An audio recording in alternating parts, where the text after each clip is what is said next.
don't have to.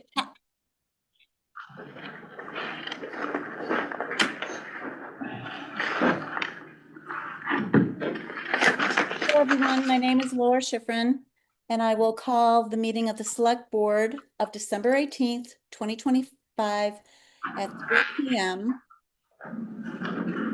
Order. Howdy. Roll call. Veronica Cal present. Valerie Goodrich present. Laura Schifrin present. Remote. Remotely. Thank you. Would you all join me in the Pledge of Allegiance? I pledge of allegiance to the flag of the United States of America and to the republic for which it stands, one nation, under God, indivisible, with liberty and justice. I'd like to thank all of our veterans as well as those military currently serving here and abroad.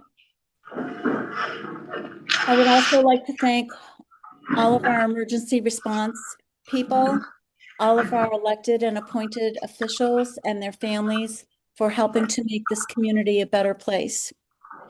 We appreciate all of you. Meeting is being recorded and will be uploaded. Can I do a thank you? Yes, ma'am. I would like to thank the troll under the Townsend Trestle for sending me a link to the Finance Committee meeting for North Middlesex after our last meeting. At the point where I said I was unable to view the meeting. So I assume that the troll announced themselves at the Finance Committee meeting as recording the meeting. So I would just like to thank them for that. Oh, thank you, Veronica. Val, did you have other thank yous? No, not today. Okay. Thank you. Appreciate everyone. Pros and cons. We learn every day.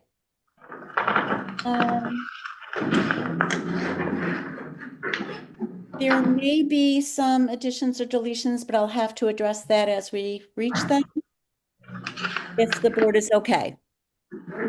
Hearing no objection. 1.5, review and approve the meeting minutes of 12/8/2025. Is there a motion? Valerie Goodrich moved to approve the meeting minutes for December 8th, 2025.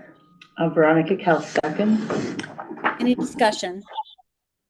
Hearing none. Roll call vote. Veronica Cal aye. Valerie Goodrich, aye. And Laura Schifrin, aye. We are going to go, if it pleases the board, out of order and going to go to executive session for 7.1. I don't have my motions. Well, they should be right here, correct? Do you want to, or do you want me to read the motion? Either way is fine. Do you want me to read the motion, Lori? I can do that. Please do.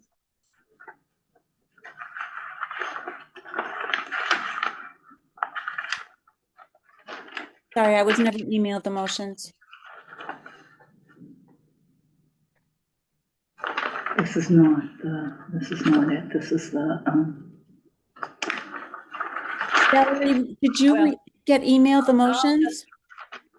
I'll just read. Please. I have them. I have them. Okay. But go ahead. So this is for all three that we're doing? Is that my understanding? No, Just this one? I think, are we going into them one at a time, Lauren? Yes, we're going into them one at a time. Okay. Yes. Are we going to come out and re-announce 7.2? Yes, I think we should. Only because yes. we have. Okay. Why don't you do the two of them? Or the two? No, yeah. Lori, we should come back out. You have to come and then go back in. And then go back in, yes. Yes, thank you. Okay, sorry. Go ahead, Veronica.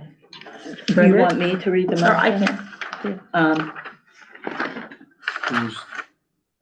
can. I, Veronica Kell, as the vice chair, move to enter into executive session at 3:05 PM and to return to open session pursuant to open meeting law, Chapter 30A, Section 21A2, to conduct strategy sessions in preparation for negotiation with non-union personnel or contract negotiations with non-union personnel. In this case, it's the interim town administrator. I, Laura Schifrin, second that motion virtually. No, we're only going into one at a time so that we can come back out of purpose two. Okay. All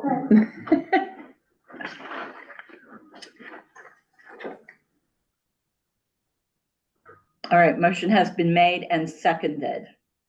Any further discussion? Hearing none. Roll call vote. Veronica Kell, aye. Valerie Goodrich, aye. And Laura Schifrin, aye. Thank you very much, everyone. TCAM, we will be back, so just keep everyone in the meeting. Yep, we'll be back. 12:07 right now. Okay, everyone, thank you for your patience.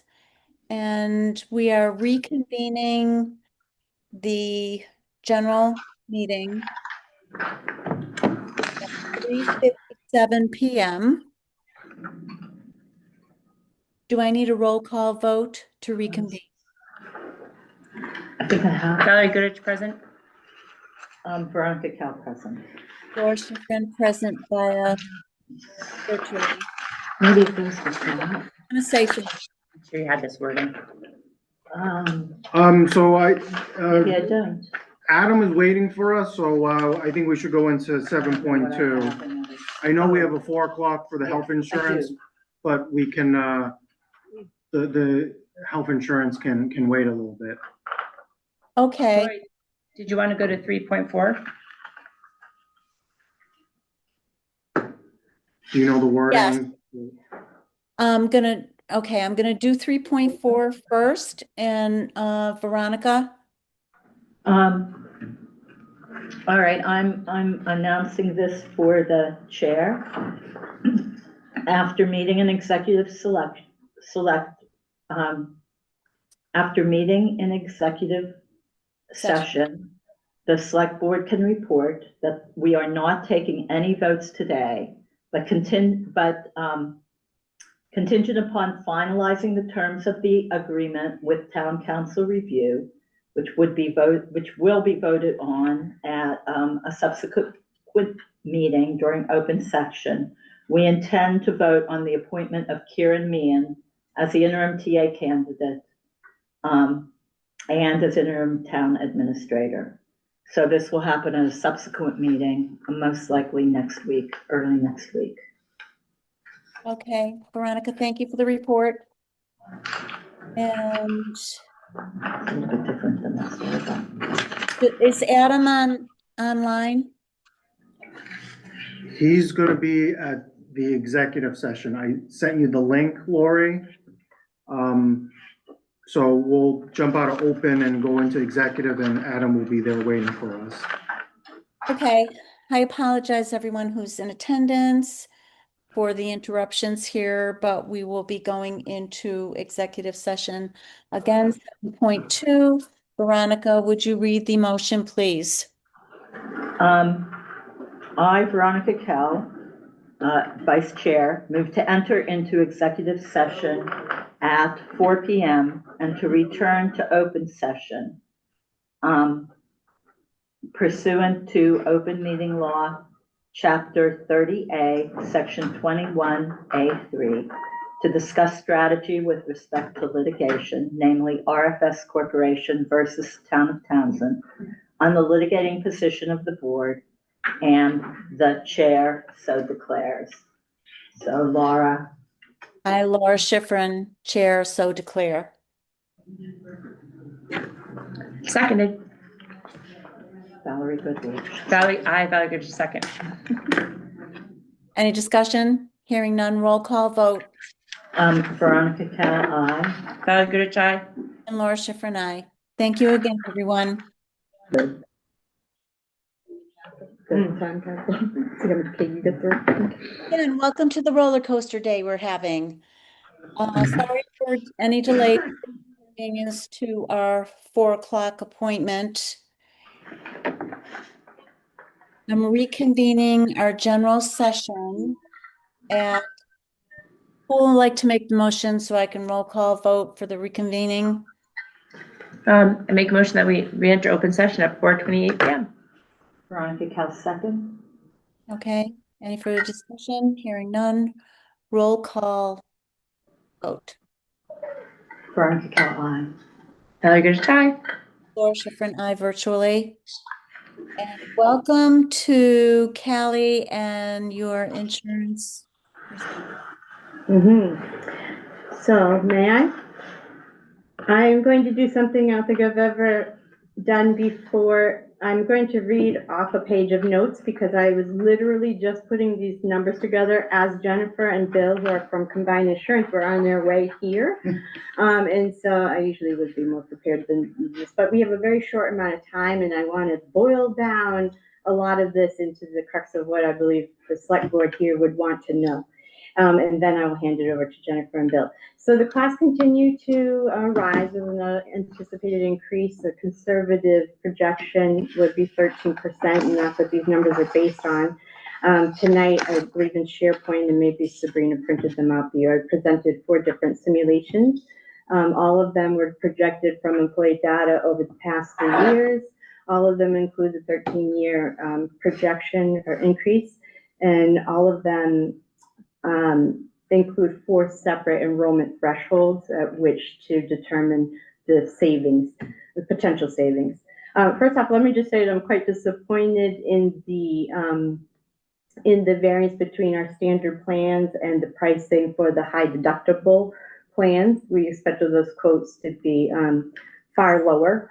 That said, as you can see from the spreadsheets, we've worked these numbers up and down, come to the conclusion that it isn't feasible for the town to contribute toward the cost of supplemental plans for employees who enroll in high deductible plans, which from the last meeting you might have recalled was part of the intent.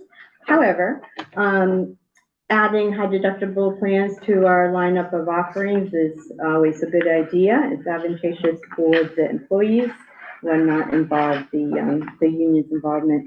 I first ran simulations on deductibles of $750 and $2,250. If you're looking at the spreadsheet, you'll see that didn't hardly make a dent at all. I then ran numbers on deductibles of $1,000 and $3,000. That looked a little better. And I also ran simulations on contributions on the town's part of 75% versus 70%. Can I just say, I think that 75% is contractual. Well, with so the yeah, unions. I was just going to get into that. So Okay. of the 4 spreadsheets, I'm going to ask you to disregard the 2 that refer to the $750 and $2,250 deductibles, and the 4th spreadsheet, which includes a reduction in our contribution from 75 to 30, because as Veronica pointed out, that may be contractual and would involve the union. So now we're looking at numbers for deductibles of $1,000 and $3,000 with our split that we have now, 75 and 25, and this would be an addition to our products, not replacing anything. So if you look at the last page on the 3rd spreadsheet, So we're saying everybody would still have access to the same plans. yeah, Yes. if they This wanted would to be stay in an, their standard plan, they could. Right. this is just an additional option. An additional option, which would save them a little bit of money by the end of the year, and would save the town some money too. It's not going to save as much as our increase is going to be for our costs over the previous fiscal year, but it's going to mitigate some of those costs. And what percentage increase are we expecting, Callie? 13% is what I projected it could. That's the projection for calendar year 26 for those plans that are coming out now. For fiscal year 27, it could change between now and then. Right now, if we were doing this as of January, the projection would be pretty solid. I looked at several sources and it would be approximately 13%, a little lower than I thought, actually. I know last year we were looking at maybe 20. We negotiated it down to 13.59, so we're very successful with that. But I think 13 is a very conservative projection. It could be higher than that. I doubt it will be lower. But if you look at the last page on the third spreadsheet, the increase over fiscal year 26 is projected as, well, I shouldn't say is projected. These are my projections. I could own them. I project that they would be approximately $190,000 increase, and that the FY27 projected cost in whole would be approximately 1.4 million. That is to assume nobody moves into one of the high deductible plans, and that is to assume very similar enrollment. So I took the last 3 years and averaged the enrollment and then just slid them over. And you can see from the sheet, sorry, I know I'm rushing through this, but that there are different thresholds here. So if 20% of employees converted into one of these high deductible plans, we would save approximately $15,000. Not a Do you whole have lot. numbers on that somewhere? Yeah, on page 2 at the top, under the 20% on spreadsheet 3, on the right-hand side, there's a projected overall cost of 1.388 million. And 20%. so that's if 20% of our employees converted into one of the 1,000 or 3,000 deductible plans, and those projections are based on our actual enrollment and then an averaging of so projected enrollments. So they're very conservative. And then if you jump, like, there's also a 30% threshold, a 50% threshold. If 70% converted, it would be approximately 51,000 a year that we would save. Okay, can I ask about the savings? It's because the cost of the plan is less expensive Less expensive to the town, right? And to the employee. And to the employee. And to the And so if they elected the plan that we're talking about today, in addition to the high deductible plan, they would get additional coverage, which is what you're going to tell us about. And the high deductible plan is elective, therefore it's not something that the town is obligated to cover. Is that true? Right. Yes, so this would be a voluntary supplemental plan that we would encourage the employees to purchase to bridge the gap and some coverage perhaps, and they can use it to pay toward the higher deductibles.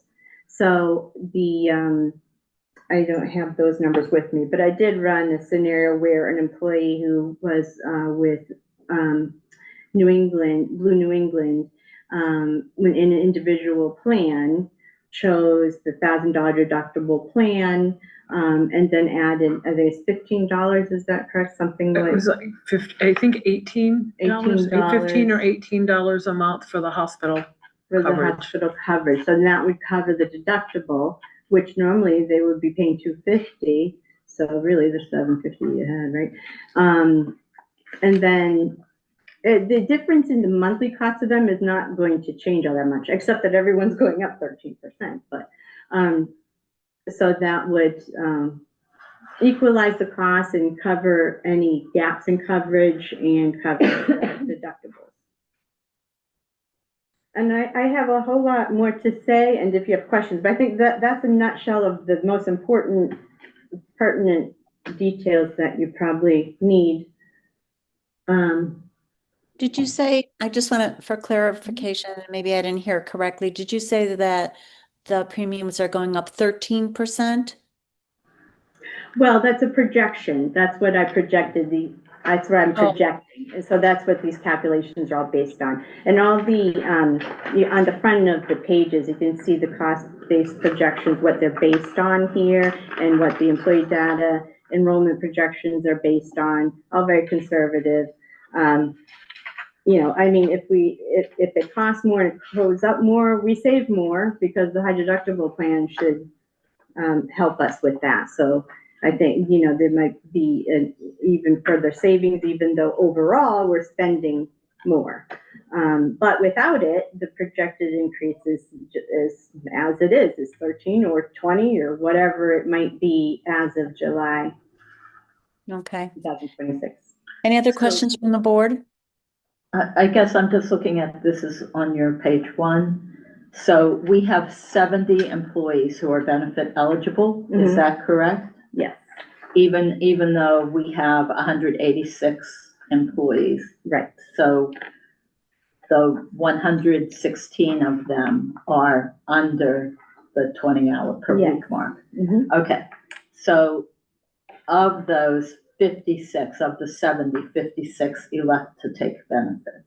So last year, that's my projection, and that's based on, if you look on the last page of the thing, so we have fiscal year 24, so, and these are as of October 31st of each of 23, 24, 25, and so if, so we have fiscal year 24 actual is 56, and 25, fiscal year 25, 58, fiscal year 26, 53, and I projected 56 for fiscal year 26. 27, excuse me.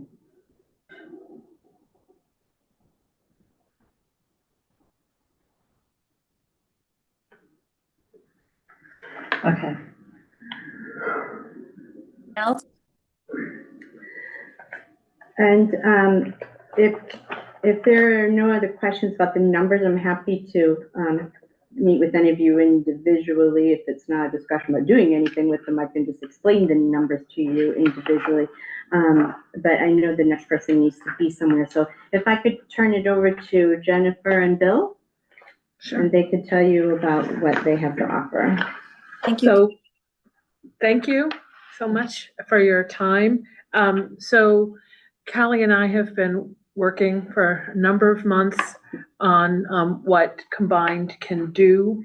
We are a Chubb company. You might be familiar with Chubb. Many, or if not most, towns use Chubb for some of their coverages. One of the things that I had brought to Callie as an idea is we do have, and what we would like to offer, and these would be voluntary for the employees. We do have a hospital policy that is very affordable, that people could get, and we would sit down with employees, go through their different options, including perhaps some of their health insurance options, to make sure they understand that they could see cost savings on their side if they get something like a hospital policy, which will help them defray the deductibles if they were to be hospitalized. So one of the things we would like to do as a service to the town is help educate, and perhaps that helps encourage employees to feel more comfortable going to a higher deductible plan, which at the end of the day will also mean the town has lower cost as well. It's health insurance, which seems to be driving the biggest increases in cost across the board, not just for towns, but for private businesses. We also are hoping to become your preferred supplemental carrier. We have other options that people can choose outside of the hospital policy. I believe you may be using another carrier that offers these. Ours do tend to offer the coverage at a reduced cost to employees. Also, that offers a few more, let's say, bells and whistles as well, because we are Chubb. The most popular type of policy would be the accidental injury policy. A couple of features of ours that is different from what we see with the other carriers. First of all, if we are coming in and doing open enrollment in May for a July 1 date, when people sign up with us for the accident policy, that day they have coverage. Other carriers don't do that. There's a wait. We also offer a health and wellness benefit with that. So any year that they go get, seek a just basic physical, we will send them money. And that covers themselves and any covered family members. And we also offer folks a benefit if they end up injured enough that they had been hospitalized in a rehabilitation center. We do offer some payments for when they go home for up to a week of further recovery at home. So those are some of the benefits of it. Probably the one I should mention even the most is our disability policy is really top in class. Again, we see that usually folks who get this see cost savings, but our policy has a few things to it that we don't see with our competitors. One is elimination period absolutely waived. So when somebody is hospitalized or going for outpatient surgery, whatever elimination period they have is waived, and we actually pay them from day one. I will mention that this is really good for the women, the younger women in your employ, who might be going out on maternity, because the other plans out there, the maternity benefit is, the maternity is considered an illness. And so there's always a week to 2 weeks elimination, depending on what somebody chose, that they are not paid for their time out. But with us, a woman who's going to be hospitalized for giving birth, she's going to get her disability payment from day one with our coverage. And we also offer a 50% payment if somebody's going out because of a mental health or substance abuse issue. So if somebody's monthly benefit with us was, say, $4,000 a month, if they were going out because of a mental health or substance abuse issue, we're actually going to pay them $2,000 a month. And I So- would like to add too that the other providers don't offer that particular thing. Yeah, I'm not even sure they offer the day one coverage, but they certainly don't offer that. And then on the critical illness side, our policy is, again, top in class. I tell folks you can think of it as your own personal GoFundMe on steroids, because you choose how much of a lump sum amount you would want to receive if you got diagnosed with cancer, heart attack, stroke, and a host of other critical illnesses. But it's really a triple benefit. So if somebody gets a benefit that's $25,000, it's actually putting $75,000 in reserve to help them out financially when they have another diagnosis or have recurrences. So these are the policies we would love to bring in and offer the town and employees. Again, this would be voluntary for them, but it will help them fill those gaps so that we can explain to them how they could feel more comfortable saving money on the health insurance side as well. And then the other thing I will just quickly mention that I've been talking to Callie about, which is we, for our organizations, towns, businesses, where we are their preferred supplemental carrier, we do offer Employee Navigator. It is a full HRIS system, and we offer it at no charge permanently.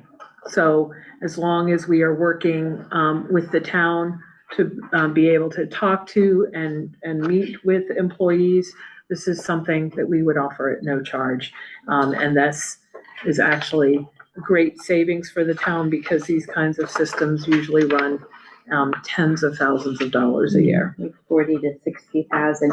Also, our current provider did at one point offer us the exact same product, in fact. And as I'm told, the town tried it. For whatever reason, didn't use it. They didn't have HR at that point either, so probably didn't need to. And I've asked several times, but they insist that should we resurrect it, so to speak, that we would pay a monthly, per employee charge, so, like a householding charge or a user charge, not user charge, but how many employees. So that's disappointing, and they'll offer it to us for free indefinitely, so that's clearly some motivation for the HR department, but that's not why we're here today. It is an added bonus. I don't want to discount that. But the intention originally is just to save the town some money on skyrocketing healthcare costs, and if HR gets something out of it, that's great too.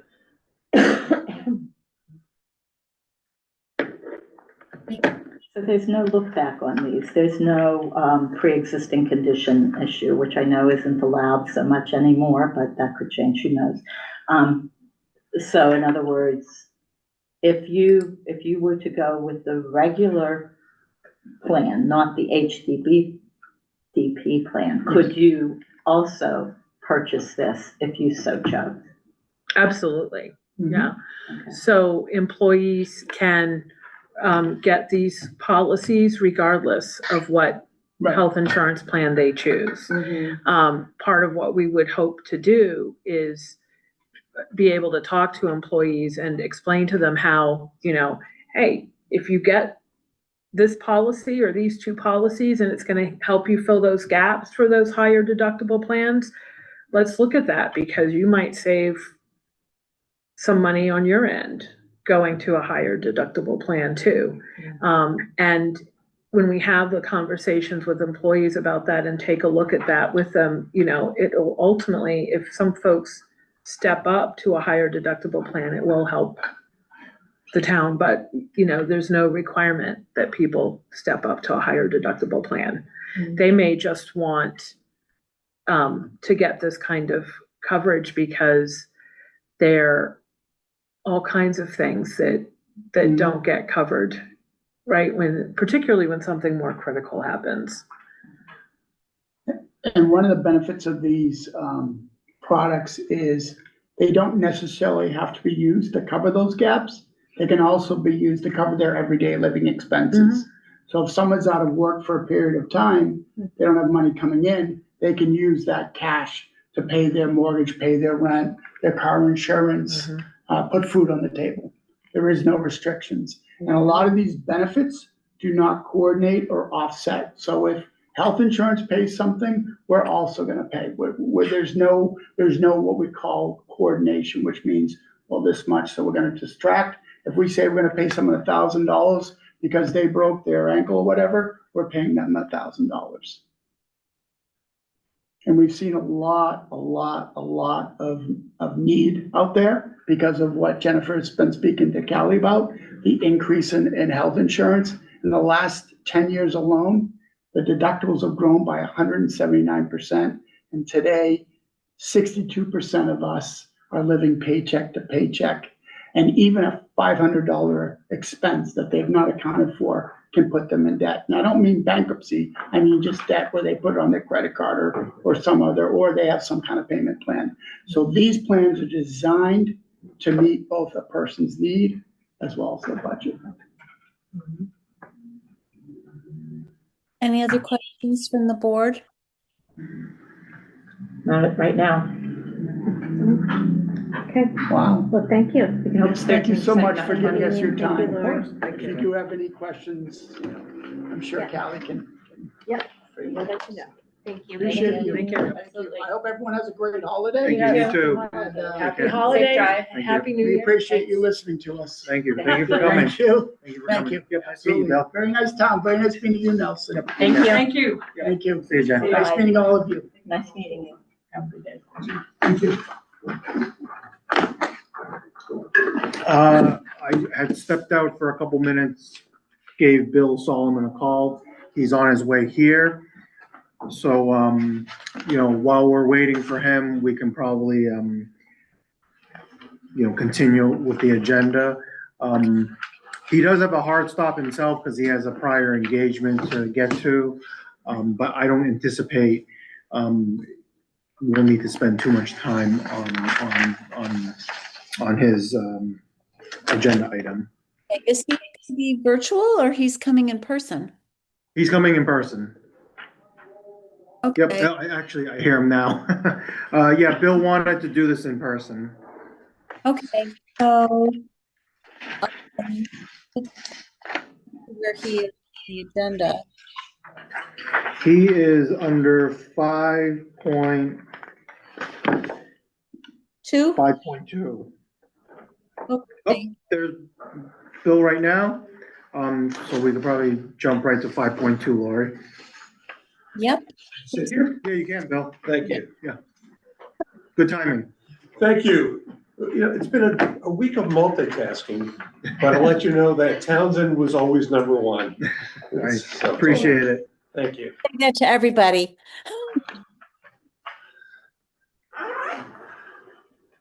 The floor is yours, Bill. Pardon me. Floor is yours. The floor is yours. Okay, thank you. I apologize. Like the Wizard of Oz, it runs his voice, but you don't see. Well, thank you for having me here. Bill Solomon, your special cable counsel. I've worked with the town began maybe 30 years ago on doing cable licenses. And I'd have to say that, and we used to have some large disputes, and Townsend was a leader in really representing itself. But I'm pleased to be here today because I'm really thrilled with this renewal, and a product of Nelson, new town administrator, working hand in hand throughout the process, negotiating. Dave, cable chair and head of the community media, invaluable on the capital plan and other things. So let me just, if I can, I updated the summary I provided in October. Can I just briefly go through that? Would that be all right? Of course. Okay. So if everyone has the summary there, and if anyone doesn't, Which one Which one is is it? this, Nelson? The title of it in here? yeah, We have 3 documents. Yeah. 2 are senior things. Let me see. Did you just send that this? Comcast draft license forwarded to Comcast senior manager. We got.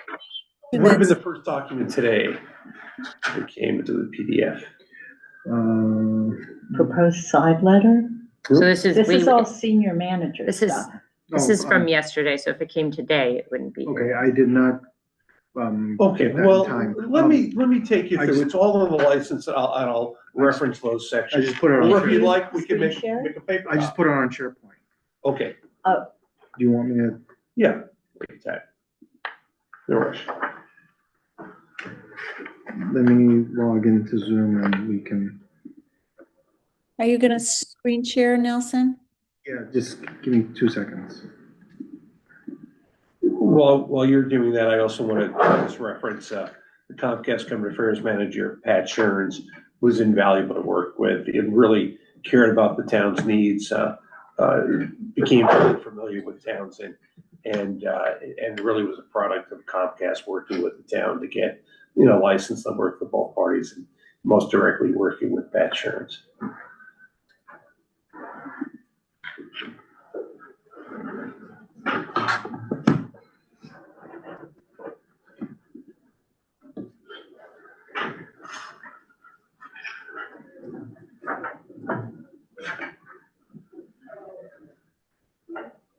So can I ask a question while we're waiting? Sure, yeah.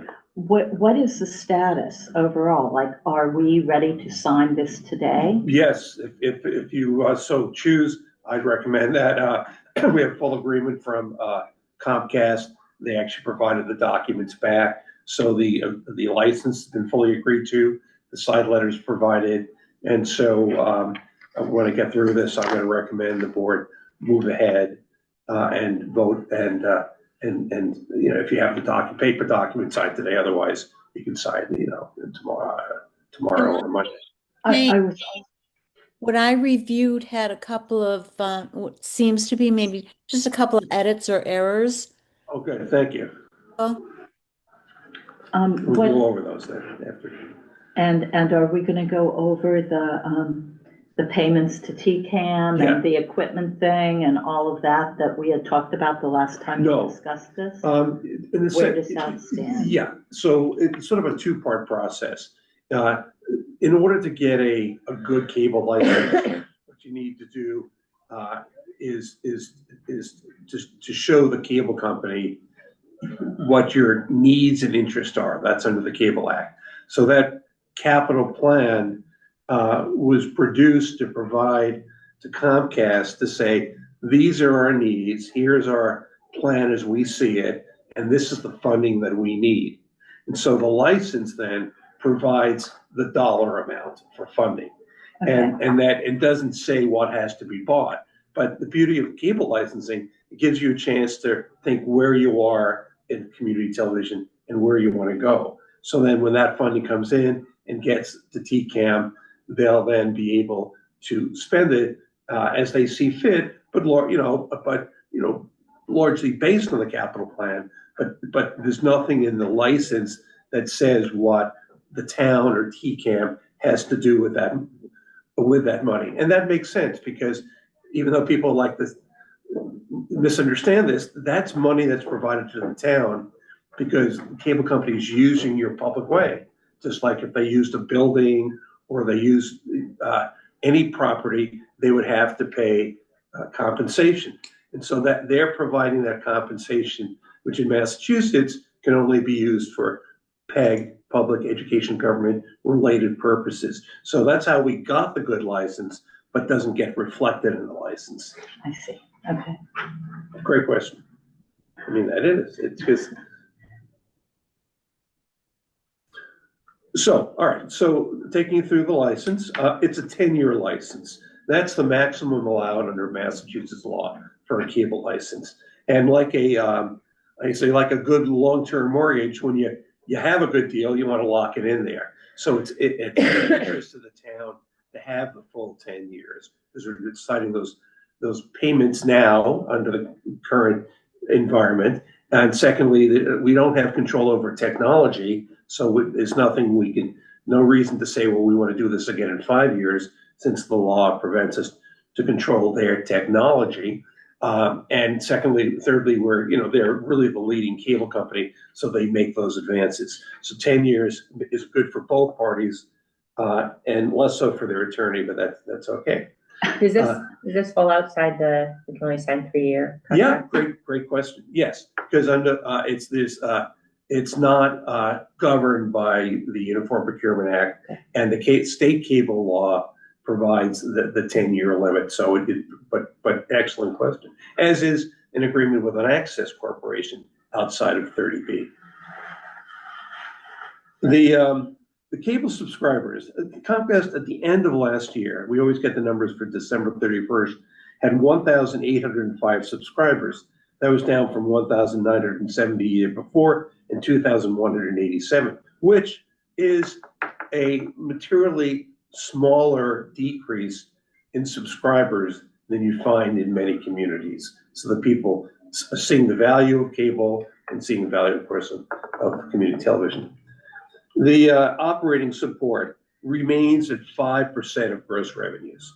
The maximum allowed under law is 5%. It's 5% of the cable company's revenues, and importantly, in the definition, gross revenue of their affiliates. The capital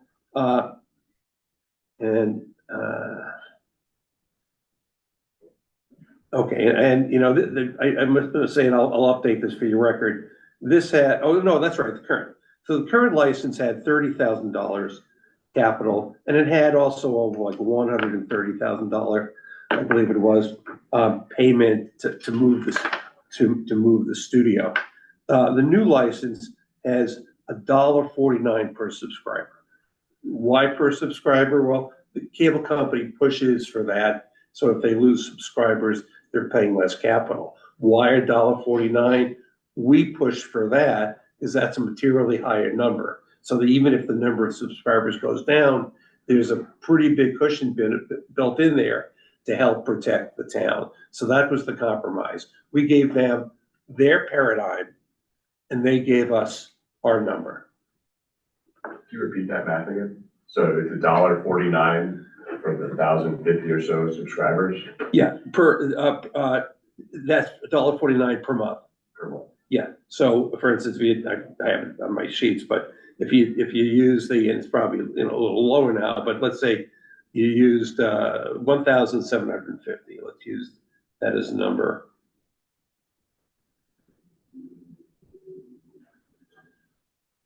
Say it's 1,750 times 1.49 equals times 12 equals $31,290 for the year.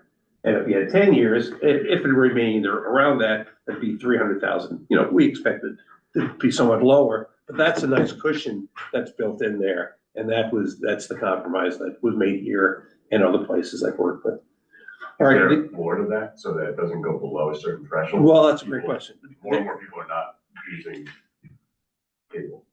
Like, what's the point? Yeah, which I may ask. So the answer, there is no floor. But, in the first years here, we're gonna build up, double, or if it was 30,000, it's 10 times as much as the number was last time. So if you looked at the last license as having $30,000 capital and the payment to move the studio just being separate and apart, it wasn't even in the license.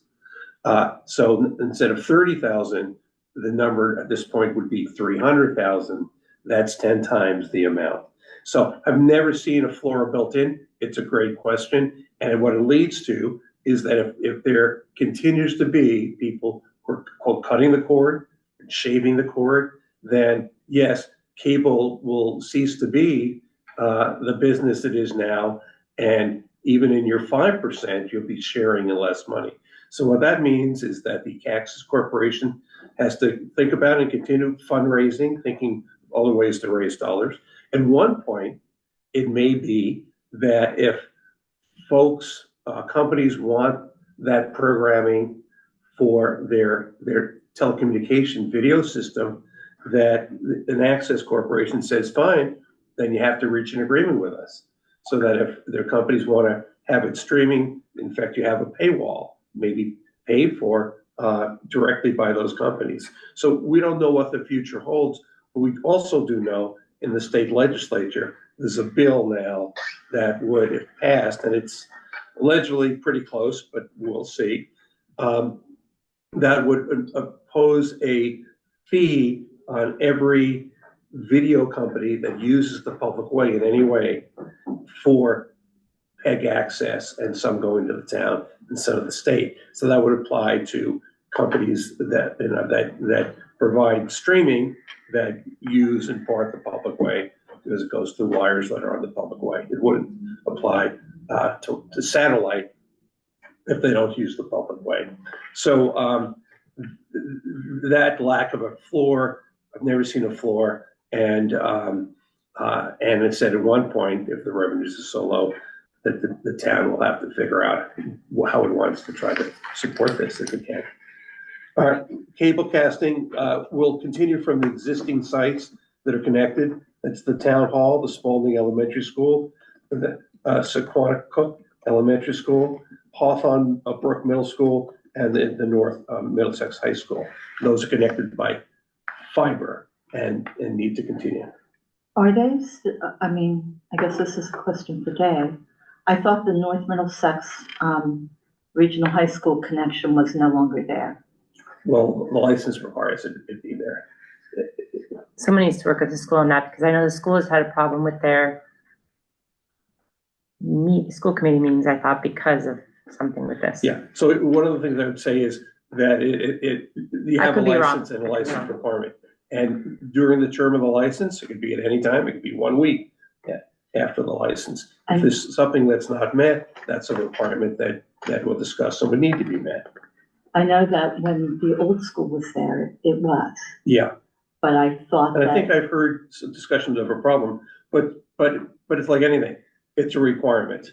And it's, so therefore, now there are other ways to return video. It could be on municipal fiber, it could be done on the internet, it could be done wirelessly. So for our purposes, I'd suggest that, and I thank you, and I have heard that there were issues with that, but from our purposes, it's requirement of the current license, it's a requirement in the new license. And if something needs to be done to either repair or replace, that would be an obligation of the cable company. Of the cable company? Yes. Okay. And the cable company, for instance, during the term of the law, I think it was the last license, built the connection to TCAM at their new studio. Yeah. All right. So additionally, that the town can request that additional, apart from what's required, additional connections be made, and that would be at the cost of the town. And very importantly, the town has the right to directly or through the access corp to build your own fiber connection to locations for video origination. And that's important because there's a company out there, for instance, Comtrack and others that build many fiber systems for communities and extensions. And oftentimes it's the most cost-effective way. And of course, if you build that, you could also use it for your own municipal purposes, whether it's telephone or security monitoring or getting rid of a T1 line. So that there's two options for any additional buildings going forward. And that is request Comcast or require Comcast to build it at your cost. And they would have to show what that cost would be, or to build it yourself. And those are two provisions that are not in many, many licenses. So that's a real plus that we have here that makes this more of a living document. Cable service availability, there's a density requirement. The current density requirement is 20 dwelling units per aerial mile, where the system is aerial. And it was 40 dwelling units per mile, or fractional proportion thereof, for underground. And what I was able to do, and I really thank Pat and Comcast on this, and they're agreeing with it, is lower the density requirement for those underground dwelling unit areas that already have conduit, so that the Comcast doesn't have to put conduit in. There can be a lower density. That number is 30, and that can make a difference in cost, certainly, or getting something done. And I was pleased to be able to get that. Do we have any underground conduit? Well, you know, if you build new subdivisions, you will. You know, if Maybe within the subdivision itself, but not on the town roads.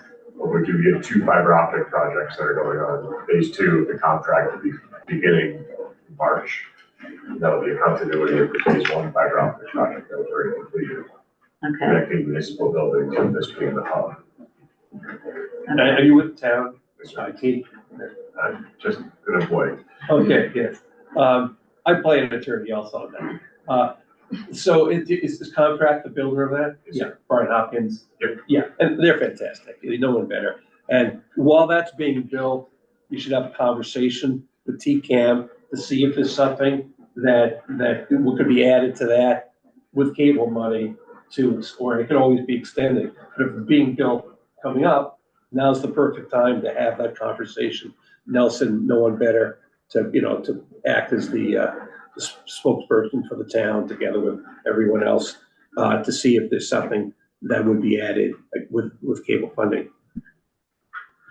The standard installation, and I might have done this originally in the license I did, very high distance for a standard installation. So for what, $50, $60, the cable's installed by the company, they'll bring it to the home. If it's 250 feet or less underground, it has to not require boring. That's that's on the very high side of standard installation distances. Sometimes you see 125 feet, 155 feet, sometimes nothing. So I'm pleased that you have that, and it wasn't an issue. We continued it. Cable service the public buildings. We added that. Originally, I had it out. You're at 5% of gross revenues. And that's the maximum allowed by law. And a very unfortunate decision by the FCC in 2019, upheld by the appeals court, said that, well, there are certain costs, not capital costs, but certain costs like cable service to public buildings or some other costs I won't get into, that are, quote, in-kind consideration, that that are not capital, which are excluded from counting towards your 5% cap for that operating. And these in-kind consideration matters like cable service to public buildings, those could count towards your 5%. So if they were to count to the 5%, and the appeals court luckily, based on what Massachusetts argued through Mass Access, said that they should only be able to value that at the marginal cost, what it costs them, not the market cost. So that if you have if it's $10 a month that costs the cable company to provide cable service to a building, that would go toward the 5% and you get less. Therefore, I like not to have that provision in this license, because I felt originally cable companies came to towns and they said, oh, please let us in the public way. We want to provide this cable service. We'll give the town free service. You know, we can, except for maybe the most premium channel. And that's great. And then eventually it got documented. And then like 40 years later, you have companies, not Comcast, arguing that municipalities and counties are breaking the legs of cable companies to get these things. They offer it for free. So I like not to have it in the license, because I argue if they want to start counting it against the 5%, then they want to stop take cable from Jimmy and Sally, then they'll see our response in the newspaper. But because Comcast was so fair here, and Pat Shurns, the manager, was so fair, that's something that they like to have in the license, because they point out that Comcast corporate, if they don't see it in the license, says to the local Comcast, well, why are you providing this service? It's not in the license. So at the end of the day, one of the few, things that we had, well, one of the few late issues that we compromised was to say, okay, we'll put it in there. And I say that because I do not expect Comcast to start saying, well, this service is a value and we want to count it toward the 5%. They haven't done it for 40 years. They're an excellent company. I don't expect they will. But if they do, we've agreed that they can follow the FCC rule. But that doesn't mean we can't call them before the board and say, look, you're a great corporate citizen. We're surprised you're doing this. So I don't think that'll happen, but we did put it in the license at their request, because they're concerned that they may not be able to provide that service otherwise. All right, so senior citizen discount. I'm not sure. I would think you have a current discount. When I did it originally, I'm 98% sure there was a discount, but it's not a lot. If you have a current discount that's greater, you're grandfathered. It's $2 per month. I have this discussion in all communities. This Cable Act does not allow a community to require a senior discount.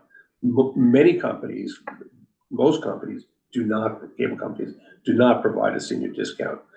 $2 is obviously not very much.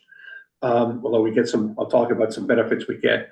I get around, like I can get the same discount I say in Caldor and in Hope and Zaire and Bradley's, but they don't exist anymore. So they don't have to do it, but they do. They don't do it everywhere. They're doing it in Townsend.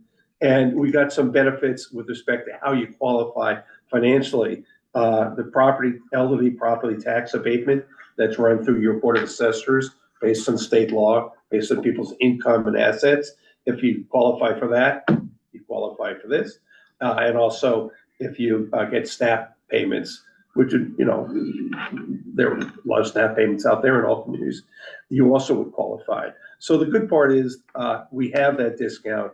And also, I ask Comcast everywhere, including here, and not always successfully, but often, not to put language, for instance, that other senior discount letters have that say they have a right to change it at any time. So that's not in this letter, and it's a strong letter. So I'm glad to have it. I've tried many places, and unless you had a senior discount that was a continuing that they don't do other than the $2. And again, it's something they don't have to do. And we have probably the best letter in the state, apart from the fact that we all have the same $2 discount. Side letters, and this is very important, last issue. The side letter, in addition to the senior discount side letter, we have a side letter on PEG, Public Education Government Access. Two issues. One is additional HD channels. Comcast has now took 20 years to get here. But is now providing not just one HD channel, which we have going forward, and I'll discuss in a second, but is now looking like they would provide three, and that would be in place of your standard definition. You have three channels now under the license. You're within 24 months, and usually sooner than later within that time period. One of those channels will be upgraded to high definition, the PEG channel. You choose which one that is, and discuss that with TCAM. Generally speaking, to my surprise, if you asked me 20 years ago, I would have thought it'd be the public channel, but most places like the government channel, because you can see numbers and sheets and plans, and that when people are home, you can read that. But that'll be your decision really to discuss with the board and decide. So that one HD channel, and the other two channels will be upgraded to standard SDI, serial digital interface, better video quality and sound quality. The side letter just says that within 6 years, any 6-year period, when you want, it doesn't say it's one any as often as you want, you can have Comcast come here and discuss getting up 2 more HD channels in place of the SD, or discuss the electronic program guide. Why does that matter? Because if they now go ahead and provide those 3 HD channels, and traditionally what would happen is if you were interested in that, cable company would say, well, your license is up in 2035, and you have to wait till the license is up. But what the side letter says is that no, we've anticipated that those things might happen. And we both agreed that we're not waiting 10 years or 8 years, whatever the time period is, to discuss this and to get this benefit that you're providing others. You come, we have a right to ask you to come here, discuss it, and not only discuss it, which some letters say, or discuss the technical and economic feasibility, but actually providing it. That's what the letter says. So this gives us a chance to potentially get more HD channels sooner rather than later. Very important. And also, if Comcast provides the electronic program guide as a general matter, they do in one place, 6 towns that are an island, but nowhere else. They do it there because all the towns have the same head end, and they find that to be a challenge. But if they were to provide the electronic program guide for PEG channels, then the same thing. We here in Townsend, you here in Townsend, invite Comcast in and say, we'd like you to do the same thing here. So that side letter is not a common side letter. I try to get it, I usually do, but not always. It's a real plus, and I thank Comcast for doing that. So that in summary is the license, and I'll be happy to answer any questions. My question is on this side letter thing that you're talking about, if we want to request additional channels. What I'm reading here is it says, upon written request of the issuing authority prior to the 6th anniversary of the effective date. So Right. It's not any time, it's within the first 5 years. It was within the first, 6 years, let's say, 6th anniversary. If you, yeah, Right. okay. So, but Include the whole that's year. I always have to think about that. But that's right, and I thought I described that. But only within that time period. Why? I picked that originally when I did this letter, because the idea is when you get to year, let's say, get into year 7, you're in the 3-year window for renewal, and in that period, Comcast would like to say, well, we're in the renewal process. We want to make this an issue for renewal. So that 6th anniversary gets to under federal law when that renewal process. And I felt one is to get the letter, it'd be helpful to say, look, we understand we're not going to do this, close in the renewal period, because then you want to discuss it in that context. So great pickup.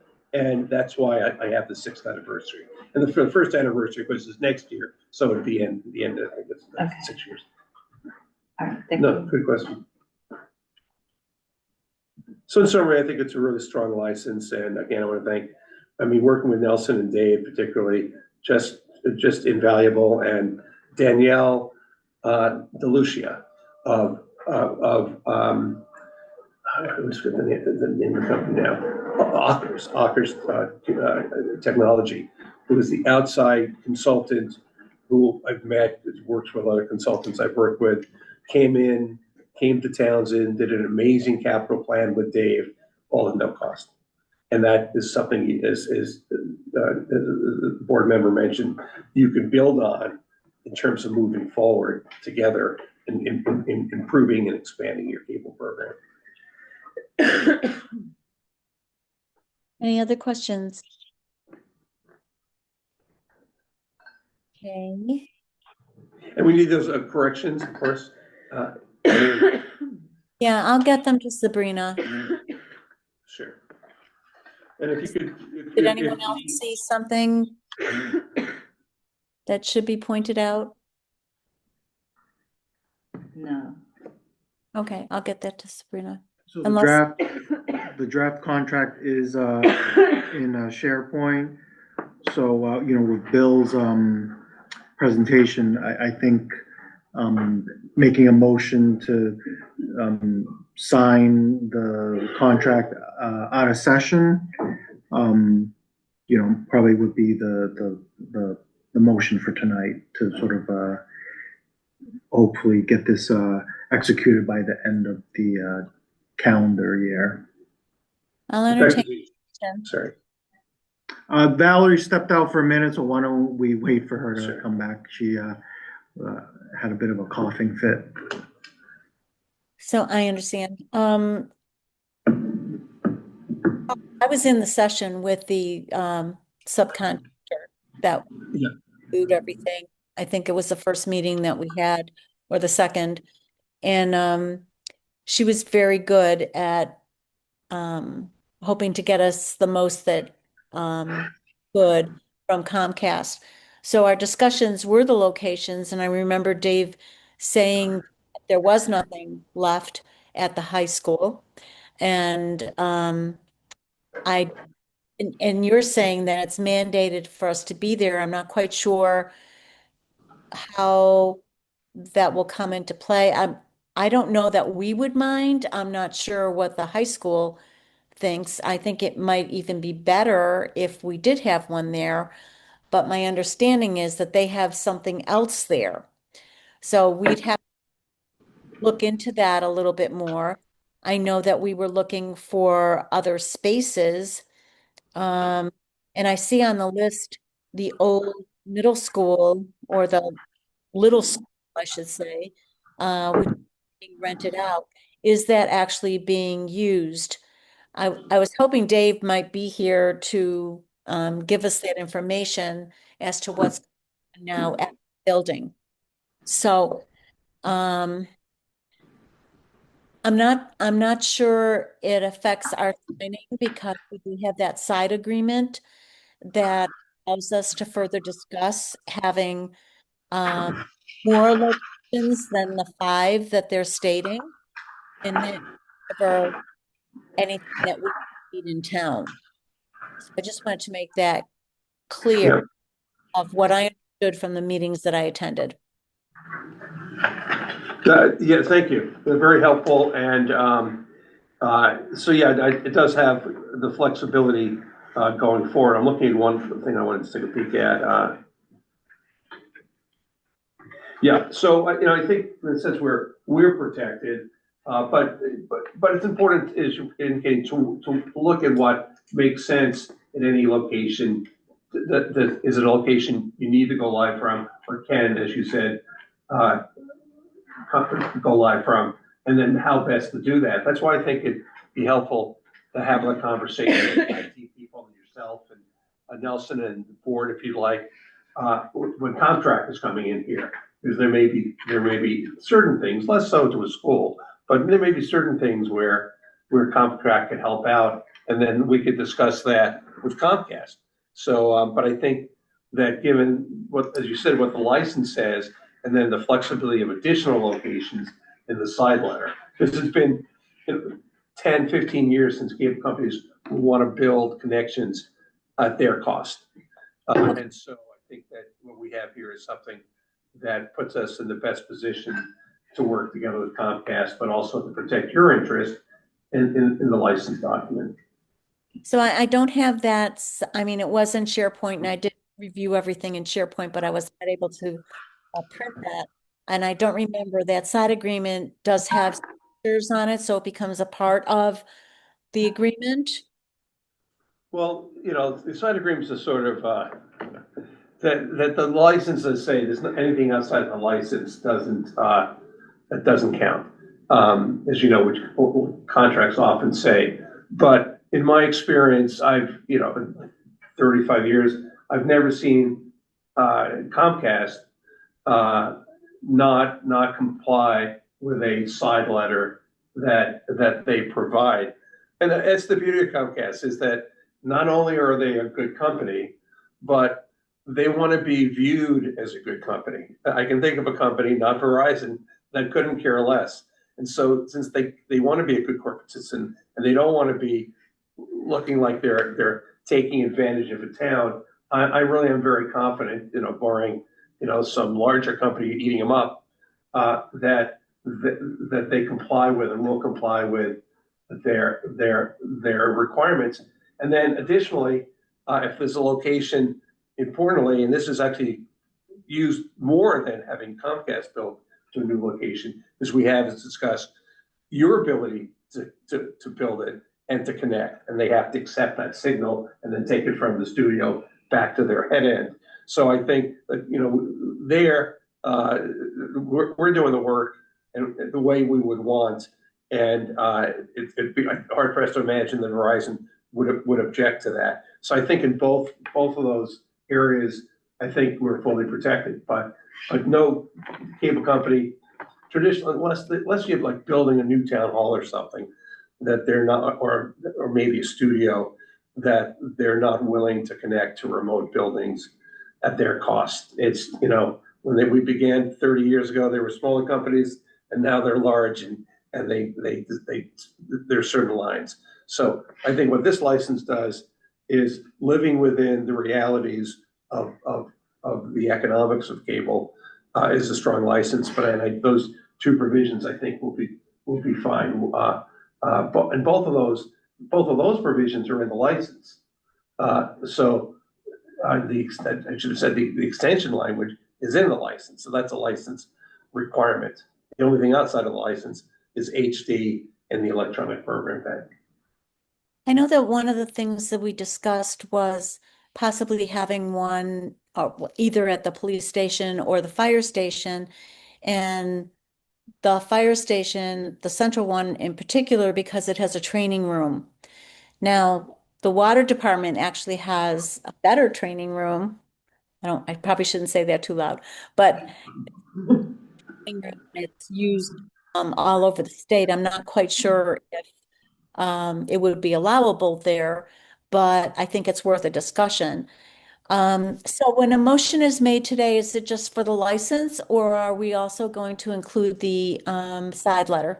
Great question. And as I usually bring a motion, but I wanted to get here. I would ask that if you take a vote to approve and issue the license, that same vote acknowledge describing both of those letters as I've described them in the side letter. So that years from now, exactly your point, when people look at the vote, they say, oh, there were two side letters. So vote to approve and issue the cable license, and to acknowledge the two side letters, naming them senior discount and PEG access. PEG HD electronic program guide, provided by Patrick Sherns, Comcast manager. And so with that, great point, and that's what I was going to do, is to let people know that from the record, to look for something else. Otherwise, they can get lost. Val, do you have a motion? You can correct me if I'm wrong, but Val Goodrich moved that we accept and sign out of session the Comcast cable contract as presented on December 18th, Right. 2025, including. And I would just use the word acknowledging, and then Acknowledging those two, senior two discount. side letters, the first being for the senior citizen discount, and the second being for PEG access side letter. Yeah, PEG access side letter is fine. Veronica Kell, second.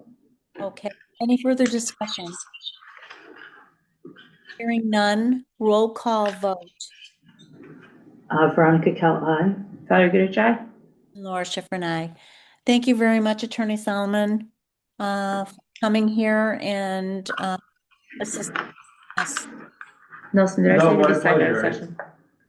Thank you, Madam Chair. It's, a lot of work to do. It's a great town, and it's been on my pleasure to work here in Townsend and to meet the people and the boards at the towns that took a cable program that had been run from the company and built it up to just an excellent program, and it's a reflection of the town. And as I always say, it's also a reflection of your beautiful town hall, which is always nice to come and visit here at Townsend Town Hall. So thank you all. Thank you, Bill. Again, Nelson, thank you. Thank you, Bill. Happy holiday season and happy new year to you. And your Thank you. I believe I said to be signed out of session. Veronica? You You did, did you say did, it. yes. Thanks so much. Great, excellent job. Thank you, Bill. Thank you for your questions. Okay. So we are ready to go on to 3.1. The appointments of official personnel. Bravo. I thought it good to move to appoint Travis Masalski as recycling tenant 1 to the recycling center with effective start date December 20th, 2025, contingent upon its successful completion of all employee requirements. Veronica Cal second. And we do have a clarification from Callie in our SharePoint. So is there any further discussion? No. Roll call vote, please. Veronica Cal, aye. Valerie Goodrich, aye. Laura Schifrin, aye. Welcome, Travis. Next, 3.2. Robert as Cemetery and Parks Committee rep to the Preservation Commission. Is there a motion? I also have all those documents were all in SharePoint. I, Valerie Goodrich, move to appoint Robert Theron as Cemetery and Parks Committee representative to the Community Preservation Committee effective December 18th, 2025 until June 30th, 2027. Veronica Cal second. Could I ask a question about the Community Preservation Committee in general before we vote? Sure. Do we know who from each board has been assigned already I think that was it. or appointed already? I thought that was. Okay, I think that it is, I know we have another one. Let me see what I have. I know, but I was looking to see, so the bylaw language was in there and Posting, yeah. the posting was in there, but what I wanted to know is, has someone already been appointed by the Conservation Commission? Has somebody already been appointed by the Historical District Commission? I know last, was it 2 weeks, we appointed Lance from planning. From the Yeah. plan, right. We have And one. we appointed Kim Greeno as one of our at-large. She's not on any board. But have we appointed a Conservation Commissioner? And the way this is written, it has to be from, not an appointee. I thought it had to be one member. You have to be a member of the board. Lance is an alternate on planning board, I thought. But I think that's okay. I'll take that. It's not actually a member. The difference there is that it's not someone who was elected. And so, in any event, I was just curious. I know we haven't appointed that many people to this yet. No, and Robert is from the Parks, Cemetery and Parks. right? But And he was also a planning board member. So it gets dicey to me when we're appointing the same people over and over again. You risk having a quorum of a different board at this meeting. I think planning is okay. Probably just something to be aware of, right? You just need to learn who is on what from where, so that it doesn't. And cross over. so anyway, okay, so the only two that we're certain of is Lance from the planning board, but he's an alternate. And is that okay? I'm okay with it. I think it is. We have okay, so I'll just go to town properties. So town properties has so many, it's cited who's from where, 5 different boards, and then the 2 appointed by at large. In any of the other committees cited, they can take a representative and who does not have to be on. That's right. You don't have to be on the board, but this committee is different because it says 1 member of the board. So, and I hadn't thought about this until reading the things for these very appointments specific. today. It is specific. So, I guess I want clarification that, Okay, um, we'll clarify that and push this one off to, No, I think. So Robert to be the appointed member from the planning board. Lance is a resident of town, he would be the member at large. And Colby Streeter, who's a conservation agent, but not a member of the conservation committee, would also be a member at large. but we can only have 2 at-large members. Correct. And we already have someone else. We have already appointed Kim, and we appointed Lance to the committee, but for the planning board. However, he's not, he's an appointed alternate. Alternates aren't voted, Full-fledged members. correct? So I am questioning Lance's appointment. I'm looking at Bob, who must certainly want to be on the committee. Should he be the planning board representative to CPA? So I think before, and then, I'm looking, we don't have a motion for Colby yet, so I don't know if it's fair to talk about yet. But I'm just looking for clarification on this committee. So I think we should put these 2 appointments off to January 6th, the one for Colby and the one for Robert. okay, what I would just say is Colby is coming here as Cemetery and Parks Commissioner. No, he's not. Robert is.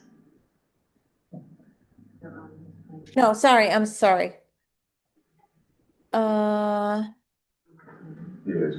Robert put his name down as Cemetery and Parks Commissioner. Correct. Committee member, but he's also in fact a full-fledged planning board member. Correct. That hat He's carries more elected weight. to 2 boards. Correct. And so I think I would need clarification from the planning board as to who they want to appoint. So in any event, I just think that I need clarification for what it means to be a member of a board. Oh, I And see. with respect All of to that the was, CPA. all the members and how they're stated are attached to in the SharePoint. I did get to. Yes, exactly. Well, Okay, I'm okay with looking into more. I mean, if there was an issue or question about Lance because he's an associate member, but Robert is a full-fledged member of the Cemetery and Parks Commission, is he not?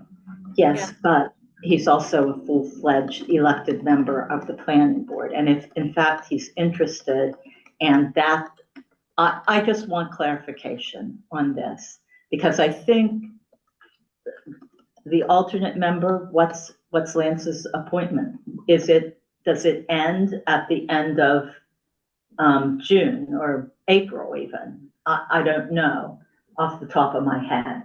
So I want clarification before appointing any of these. Okay. Would Colby be okay? Because he's just an at-large. Well, my Member. thought is if we've already appointed Lance, we could change him to at-large.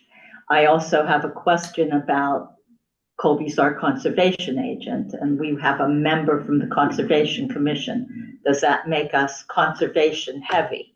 Which is maybe, from my standpoint, not a bad thing, but it could be. So, you know, I just want clarification on this. And I think the holding off the appointments until January 6th isn't a bad thing. In other words, they aren't meeting in the next 2 weeks. Okay, so 3.2 and 3.3 will be moved to the January 6th agenda.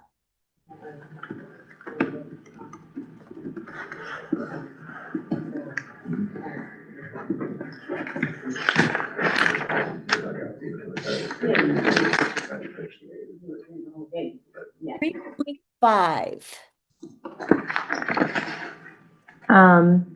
I, Valerie Goodrich, move to appoint Ronald Murray as temporary seasonal emergency worker to the Highway Department with effective start date December 1st, 2025. Veronica Cal second. Any discussion? Roll call vote. Veronica Cal aye. Valerie Goodrich, aye. Laura Schifrin, aye. Thank you. Now the appointment as an alternate to the Historic District Commission. I, Valerie Goodrich, move to appoint Kathleen Spofford as alternate member to the Historic District Commission effective December 18th, 2025 until June 30th, 2028. Veronica Cal second. You all did have all the information I could whip up anyway regarding the appointments. And So the board is full and has one alternate, correct? yes, but it Okay. is out 2 alternates. Okay, that's fine. Any other discussion? Well, having been to all the historic society things in the past month or so, I don't know, and I'm looking at this. There's 2 alternates, yes, and his or her place shall be taken by an alternate member designated by the chairman. Mhm. And we have someone who already was appointed as an alternate. Mhm. I know that you can have a second alternate, but do you have to have one? How big's the group? 1, 2, 3, 4, 5, 6, 7, 8, and this would be a 9th person. So 7 members on the 7. board. 7 members? 7 members are seated and 1 is an alternate. Yeah, They have, and 1 is an alternate. and you can see by the list, they've all been sworn in, but 1 doesn't have a swear-in date. So does that mean they were sworn in or not? If you don't have a sworn in date, are you sworn in? They have, The answer to that is no. The clerk, the town clerk's office is looking into that as we speak, but that is for a full-fledged member, which is not, what's right, being considered at the moment. That And is 2 correct. alternates makes sense for a 7-member board, correct? There's a lot of people that try to corral, so having a couple extra people that call in from the dugout is attractive. As long as, a quorum is 4 of that board in order to hold a meeting. okay, I mean, alternates can attend anytime, obviously. But it there that appoints one of the alternates to serve if there's less than 7. And I'm not quite sure, I'm not quite sure of the legality of that particular point that I just made as far as the voting of an alternate. I mean, if you don't have a quorum, I understand the need. If you, like, let's say in planning, have 1 alternate. And they, and I don't even know about this because I heard about this differently. They can, if they attend all the meetings, they can make a vote where a supermajority is needed. So then you have the correct, and that's not in all instances. And I heard Adam say something about this at one of the meetings, and I can't remember exactly what it was. I'm okay with moving this to January 6th and getting a little more clarification on the alternates, voting procedure and requirement over the quorum. Okay, I only know of one instance in the last year where we didn't have a quorum and it was at a hearing, not a meeting. So I think I've done since September of 24. So if it pleases the board, I can move this to January 6th as well. let's do that. Thank you. And also as a side note, when we were talking about CPA, if I may, to backdrop this, that Yeah. appointment, am I okay saying? Appointment, the CPA from HDC was on their agenda and they moved it to another agenda. They didn't appoint anybody. Oh, okay. Just to give you that back info on the CPA, since we're not doing anything today either. So I guess the question then is, with regards to this is, are we looking for more information on why they need a second alternate? If the second alternate is allowed, how they do the voting is kind of their own thing, Right, right? So it's kind of irrespective of this particular thing? sort of. Yeah. I'm just looking at how, okay, so my Dates, thought process is the chair decides which alternate votes. correct. And there are two alternates, and the chair isn't sworn in. So, oh yeah, she is. No, the chair's, The chair. Okay. I mean, I don't have a problem voting on this one today, but that's just me. Okay. But if you don't want to, Lori, that's fine. I say let's do them all on the 6th All right. that we just discussed. So that brings us to new business.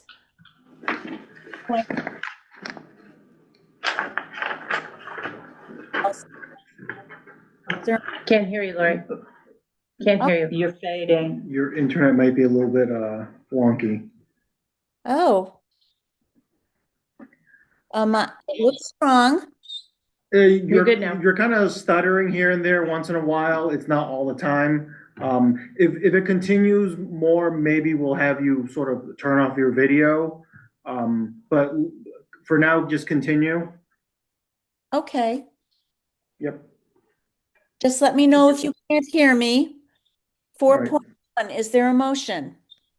I, Valerie Goodrich, move to approve the Class 2 license application and transfer of owner associated with a Class 2 license for premises 98 Main Street, Townsend, Mass. 01469, DBA Harbor Auto Body, to hereafter be operated by Harbor Auto Body, Inc., owner Patrick Murphy. Veronica Cal second. Any discussion? Hearing none. Roll call vote. Veronica Cal, aye.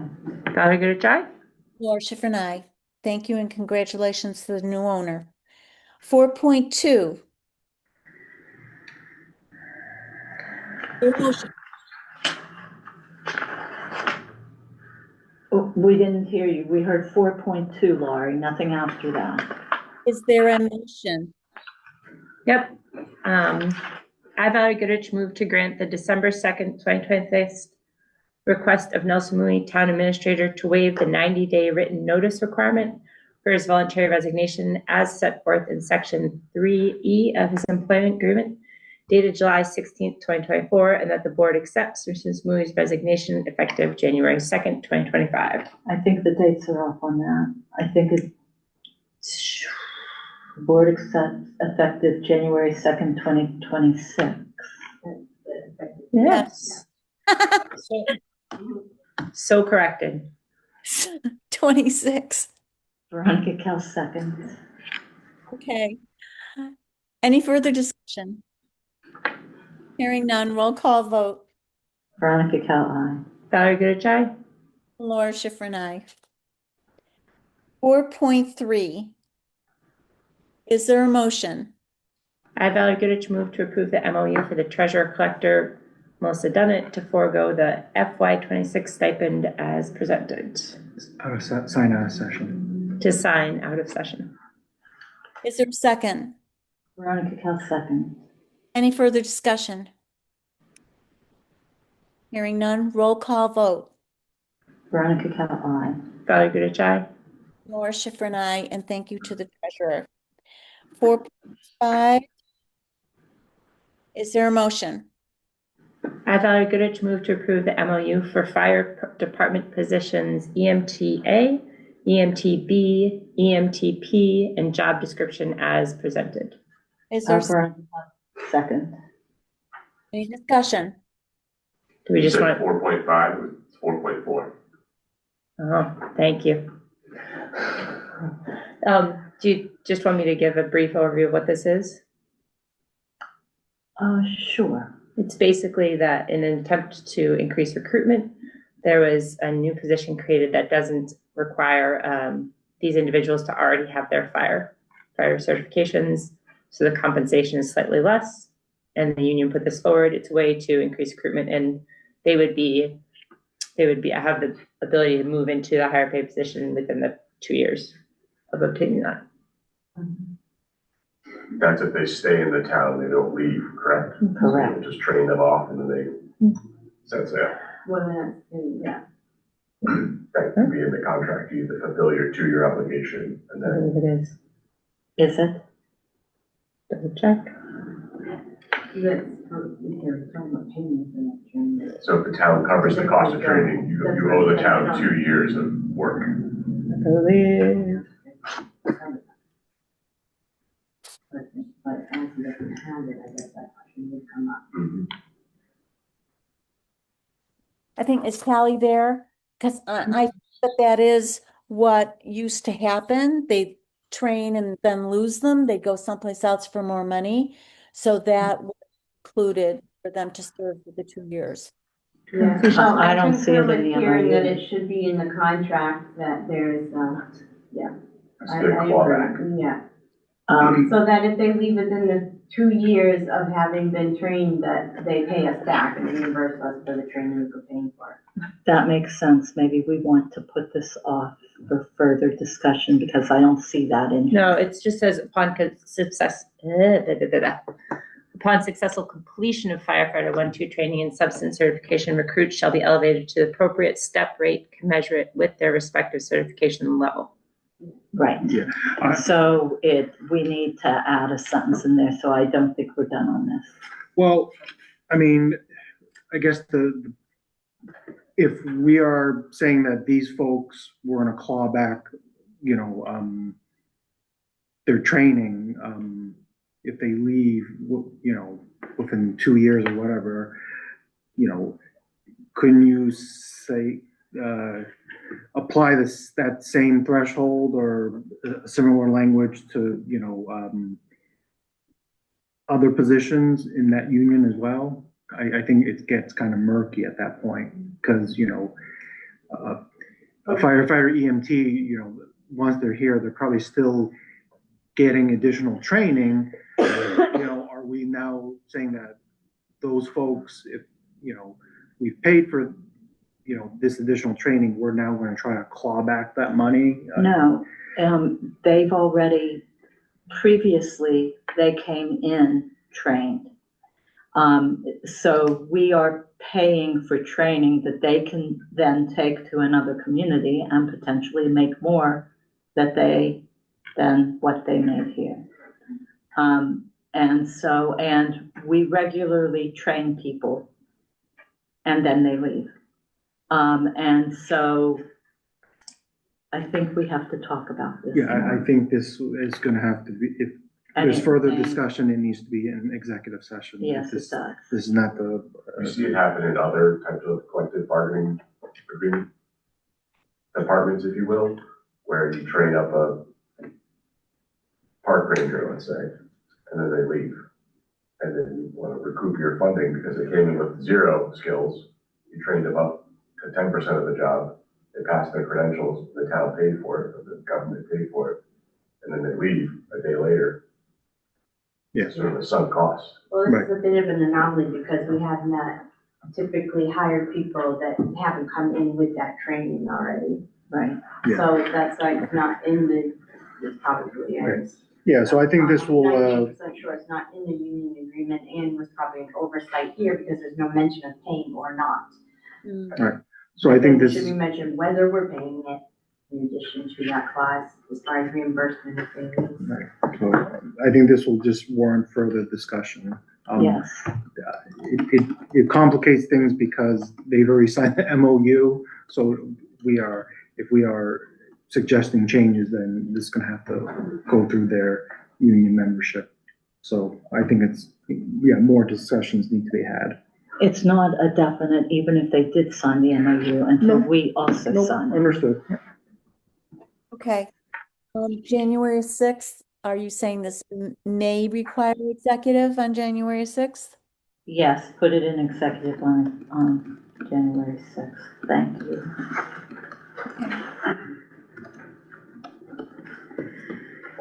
Point six. It's just we discuss unexpended funds and we all No, 4.5, Lori. Oh, sorry. What we just did was 4.4. Okay. Correct. Okay, so thank you for keeping me on track. Police chief, is there a motion here? Yep. Sorry to make sure. I, Valerie Goodrich, move to approve the letter to police chief. Reason contract renegotiations as presented, and I'll just read the letter. It's super short. Oh, sorry. Hang on a second. Veronica, second. And the letter is simply dated December 17th to James Sartell, Townsend Police Chief, and the reason being contract renewal. Pursuant to section 2.1 of your current employment contract, the select board is providing you with notice with the intention to enter into negotiations for a new 3-year contract to begin on July 1st, 2026. I should have said to be signed out of session also. Second to the signing out of session. Okay, any further discussion? None. All vote. Lori, do you want to create your signature stamp on that, or? Yeah, out of session, anything out of session, will send it to me and then I have to send her back the authority to use my stamp. Okay. Because we can sign them all at the end of the meeting. Yeah. Okay, now we are, oh, wait a minute.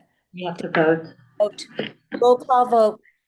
Veronica Cal, aye. Valerie Goodrich, aye. Or Schiffer and I. 4.6. Discussed, you.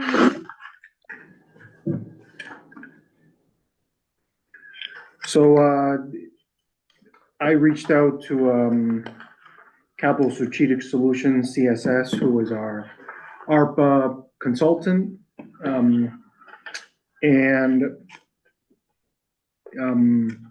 Given how it was reported to the Treasury Department back in April of this year, Jennifer Thompson believes we could use the money that was originally set aside for the housing trust to be used towards general salaries, through the applicable period, which is end of December 2026.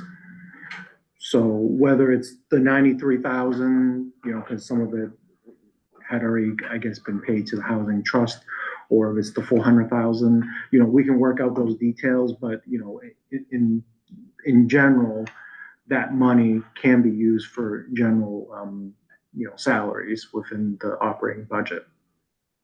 So, I included her, determination, in SharePoint. So I think, according to, our consultant, we can use it towards the general fund, operating budget. Salaries. Any comments from the board? I had sent a follow-up question to Elizabeth and Jennifer and Nelson. I don't know if you guys saw that. I put it this Yeah. afternoon into SharePoint.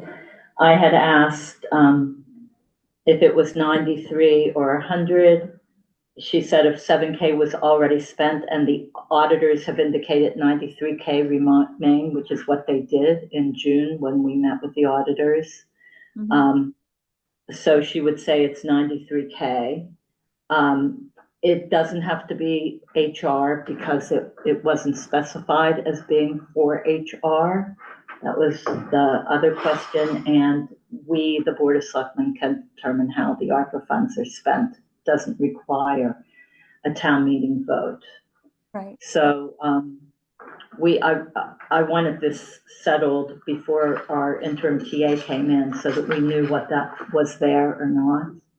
And one option, because we had in the budget planned to use these funds for FY26, something to discuss could be to reinstate the monies for the non-union employees that they gave up in FY26. So that's one thing to think about. These are one-time funds. Another option is to use it to create a position that could be funded through the end of, to further fund HR, however we can think about that, through the end of 26, calendar year 26. Because it's December 2026. So that gives us an additional 6 months possibly of HR after. I have a lot of thoughts on this money, none of which are housing trust, which is where we had originally, and we being the select board from 2020 to 2023, had originally planned for this to be spent. But we designated it in her final report as salary, and it's generic salary. So there are a lot of options. I know that. I think those employees who did not receive increases this year. That would be a small fraction of this, which is nice, like 13,000, I think. Well, we can 15? look at but the library, essentially. And then a couple other non-union employees scattered. Correct. And so we could look at that. And I hate to again use one-time funds for fiscal year 27. And these are one-time funds. But if it makes it even if it makes the employees whole, I'm not opposed. And there may be others left, which could allow us to fund the HR position through December of 2026. I just want to add that the HR position, when the select board voted December of last year, it had already funded that position for the first half of FY27. That was already earmarked, so. I didn't think so. That was before me. It was. Before Look at Val. that. I thought it was, I know that we intended to do that, but I thought it got backed out by half a year somehow. Yeah. I could be wrong.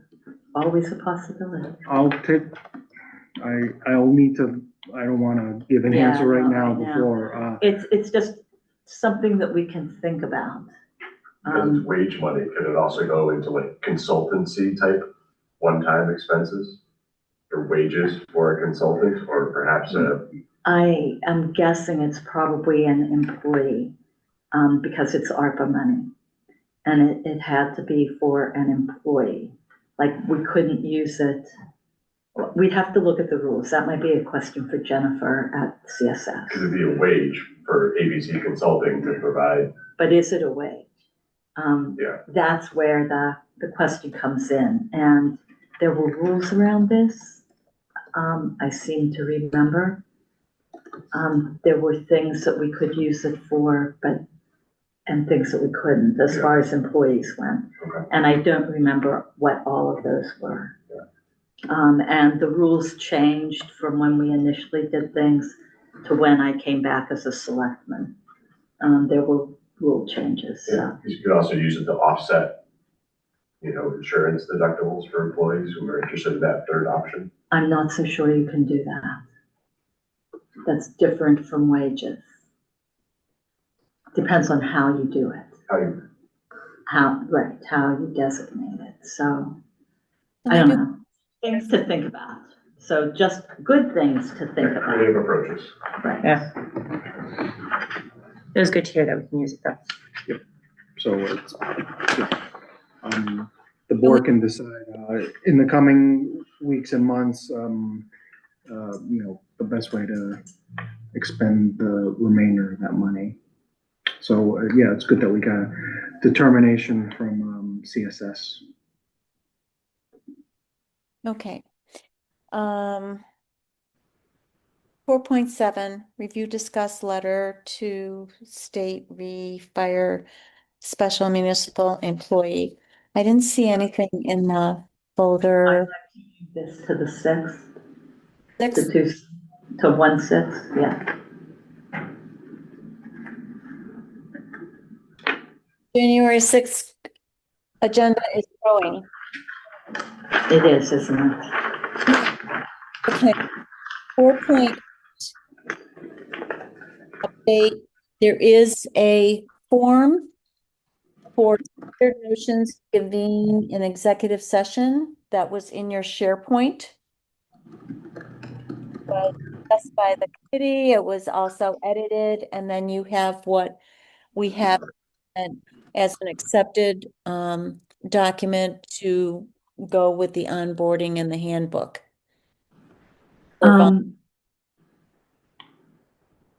So can I talk about this a little bit? I think it's good to have this, but I'm wondering if the language changes in the open meeting law, like, should we reference the open meeting law handbook for this? As opposed to, in general, when you're doing something that has language that comes from something that's generated by the state, I feel it's better to reference the place versus, so in other words, I might make it more, more open as far as. I understand what you're saying. Making it a template, this is what the motion looks like, and then have a blank, reference the open meeting law handbook, that they should all volunteers should receive that. And Okay. It was updated maybe December of last year or something. But it tends to get changed every time a new governor comes in, or attorney general or whatever. And so I just think that I would make it a more generic motion as opposed to going through for each purpose, because even the purpose numbers could change. We don't know. And the wording could change. A reference should be at each purpose. I mean, this is more to, okay, this is more, the language here is more to get them used to what it might be in a committee or board meeting that they go to. I'm just saying that this might need to be updated more frequently than what you would normally want to update it. And so it might be better to just say, generic template, I blank move to convene an open session at time pursuant to, and then a big blank, open meeting law purposes from, and reference from the open meeting law handbook. And then There's a public body checklist for entering into executive session. That also, this is what I used previously. There is some overlap, But, you know, it must be listed as, it must be community open session first. During the open session, the chair must state the purpose. That's what this is. The chair must state all subjects. Chair must publicly announce whether the body will return to open session. Some of the purposes are subject to requirements specific to that purpose. So, you know, the public body, maybe referencing this is good because it talks specifically about, I mean, I think a lot of this is probably really only for the select board so far as notifying an employee if they're going to be discussed. Well, it could happen in another. Water could happen in water. Yeah, all I'm saying is I would make it as general as possible with getting the specifics in there when you need to, just so someone knows how to do it. That's all. Because of the nature of the handbook updates, that's all. Because every time that handbook gets updated, which isn't all that often, this would need to be updated as well. Someone would need to have to go in and check it, where if you made it pretty generic and referenced where these purposes are, you know, and used generic language to say, read the purpose from the handbook, and then, Okay. anyway, that's all I have to say. Feedback back to the committee and with just a thought in that actually any of the templates we are providing are starting points for them and may change. Just like, I mean, if something happened and we saw a need to change a particular form, we would do that. It's not the law. It's something that anything that gets updated, we would update that on board. Well, I saw the VBCC as a temporary committee over a few months to get things, you know, standard for all boards and committees and volunteers. Yeah. And so I don't see it as being a standing committee. In other words, I see where it would eventually, once things are in place, that it isn't something that somebody would be looking at to update maybe 3 years down the road or something. That's why I would, in other words, well, it's whatever. I mean, I would. That's all I have to say. We can't hear you, Lori. I'll bring this back to them. Okay, that would be good. In particular, I just like, I maybe reference that I think anybody who's going to be calling executive session and has never done it before, you can just call in to the state and be like, hey, How do I it's do free. Can you help me with this? This is the purpose. Yeah. Just a thought. They don't want us to get into trouble. Yeah. I mean, the harder part is picking which purpose. Yeah. I think, you know, and I would not want to provide guidance for that. So, you know, otherwise it's just making a motion to move into executive session at a time for whatever the purpose is. Okay, feed that back to them. 4.9, clarification of Townsend First policy.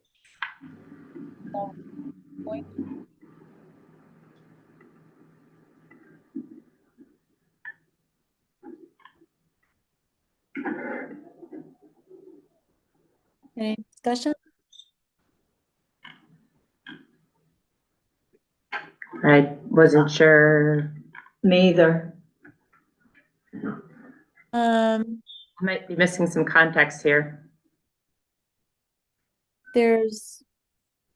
Well, I always thought it was just vendors and contractors until I think, Nelson, you mentioned employees. No, I don't believe so.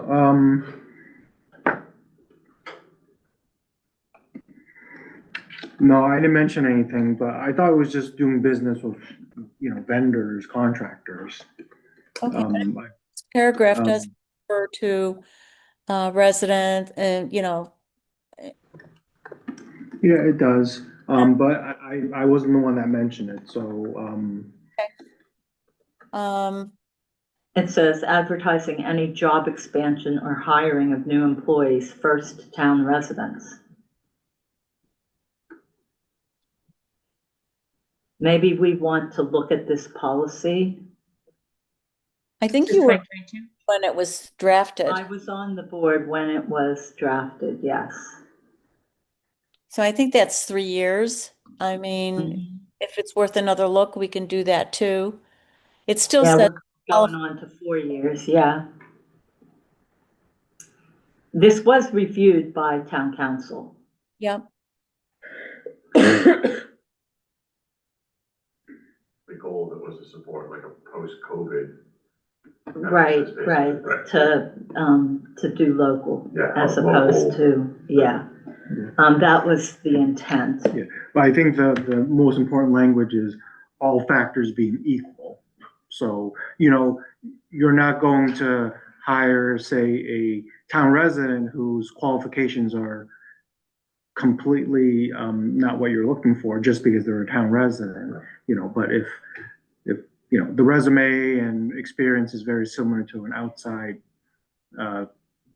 living outside Townsend, then, the edge in theory might go to the Townsend resident. If everything's the same, but they're from 123 Main Street, Townsend, they get a plus point, and that's what. Yes. The winning, Yeah. the winning Right. person, the winning bid, however they shake out. It's to support local. Yeah. Is what it's intended to be. So, 123 Main Street, there might be something there. Actually, I think there is a structure there. I don't know if someone lives there. anyway, it's good to look at things 3 to 5 years after they're done, not 10 or 20, which we've been addressing some. I mean, this is about 4 years, so, and I, I think it's a valid policy still. I just would want to make sure that we understand the terms of it, Parameters. the parameters, yeah. All right, well, I still support this policy. okay. Um, If either of you see anything different that you'd like it to be brought up again or tweaked, well, I'm open. Yeah, I think I would like to look through, and maybe what we can do is identify anything that we need to add to this, perhaps. The all things being equal. Okay. It does say that the requirement to give preference to the lowest responsible bidder would take preference Yeah, over the Townsend first policy. right. You want to chew it over and I can have it on the second meeting in January if you see Yeah, something? not the 6th. Give us a little bit of time. Okay, we'll do that. All Second. right. Is that the 20th? Is that our next one? Mm-hmm.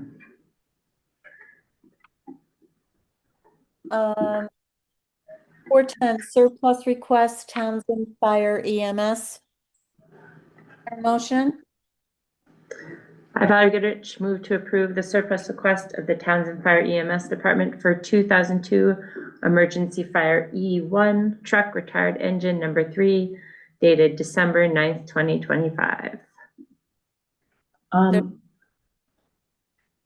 In second? I will second it, Veronica Kell second. I thought though that if it's, To be signed out of session. but is there something more than just the notice to us? Because I thought that by the, in other words, has there been a sale or some such thing? I thought surplus requests were for less than $10,000 or some such thing. I think they're So, trying to do some research to figure out the market value of the truck. and then at that point, sell it. So I feel like maybe they should do their research and then come back to the board, with their surplus requests. So, the letter from the fire chief, Honorable Select Board, December 9th, the Townsend Fire Department EMS would like to surplus the 2002 emergency fire truck, bid number, blah, blah, blah. The intention would be to research and attempt to market the truck for the highest value to a retail customer. Variety of options to sell fire apparatus online or through other affiliated resources. We'll research, advertise, and hope to enter into a purchase and sale agreement, which I will keep my liaison informed of the price prior to executing the sale. It is my understanding that these funds will be returned to the general fund. From the fire chief. So on policies, it's not surplus policy, it's something. So is this saying we agree to whatever price is? It's kind of just I don't think we have to do anything. do a disposition of surplus property. Departments desiring to dispose of surplus items with an estimated value of less than 10,000 shall follow these procedures. This policy shall not apply to real property. Now, is that real property? In my mind, it is, but so Probably over $10,000. I expected to see this under communications, is where I expected to see this, not to be,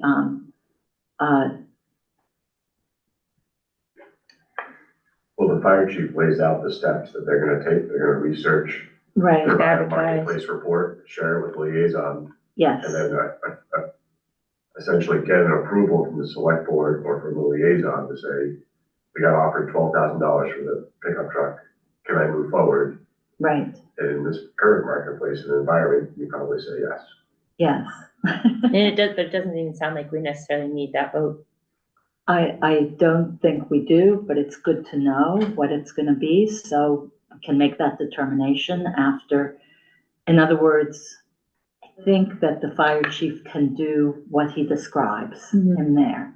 I don't think we have to sign off on it because It's over $10,000. it's over 10,000. And then- More than likely, Yeah, it would be a communication follow-up, so come March 1st, the truck's been sold, the title's been passed. The liaison says the general fund received $12,000 for the pickup truck that the fire department had as a surplus piece of equipment. exactly. End of story. So We don't need. I don't think we need to vote, is what I'm Yeah, saying. probably take no action. Yeah. Let the fire department take the action and then we'll see if we need more action. Does that make sense, Lori? Yeah, so you're making a motion to take no action? You got it. So moved. Second. And you are? Oh, sorry. I, Valerie Goodrich. Move to take no action. Veronica Cal, second. Okay, no discussion is needed. Roll call vote. Veronica Cal, aye. Valerie Goodrich, aye. Laura Schifrin, aye. 4.11. Review, discuss transition plan and offboarding administrator. How was the party today? The potluck, it was fun, a good turnout. It was nice to see the staff, Someone gave me cake. Yeah. breaking bread, smiling, laughing, so it was a good time. So we have some employee action forms here regarding town administrator to sign by the board. Okay, So they include, one second, what are we on? they're offboarding. Is it this one or is it? Yes, okay, the offboarding checklist. All right, all of this. Yeah, that's part of the HR offboarding process, so. There's nothing- a page here for signature for the resource and facility access form. Yeah, that's, for Guardian to disable my email, Yeah. My fob, things like that. So Lori, these all have a place just for department head or board chairman, so in this case, it would just be you. Okay. I don't have that form. It's Nope. in, It's like there's a resource facility access form change, and then there's the employee action form is in SharePoint. All of it is. Yeah, all of them are in there. Yeah. Is there anything that needs to be voted on? No, but I mean, if you wanted, you could assign Veronica to sign them in your place if you wanted to. I mean, or Valerie. it's up to you. Okay. Well, certainly the clerk could do it. Do I have to, is there a motion to have somebody sign it is needed? Sure, if you want. I can make a motion to sign the town administrator's offboarding Are you? documentation. Oh, I can't make a motion actually because sorry, that would be for me. Veronica Cal moves for Valerie Goodrich, the clerk of the board, to sign the documentation for offboarding of the town administrator. I, Laura Schifrin, second the motion. And I'm gonna assume that all the documents are from Callie. Yep, Kelly I and believe Sabrina. so, yeah. Okay. It's basically just, they're all in there, employee action form. And then just the access. Gonna lock you out, Nelson. That's fine. You're done. Yeah.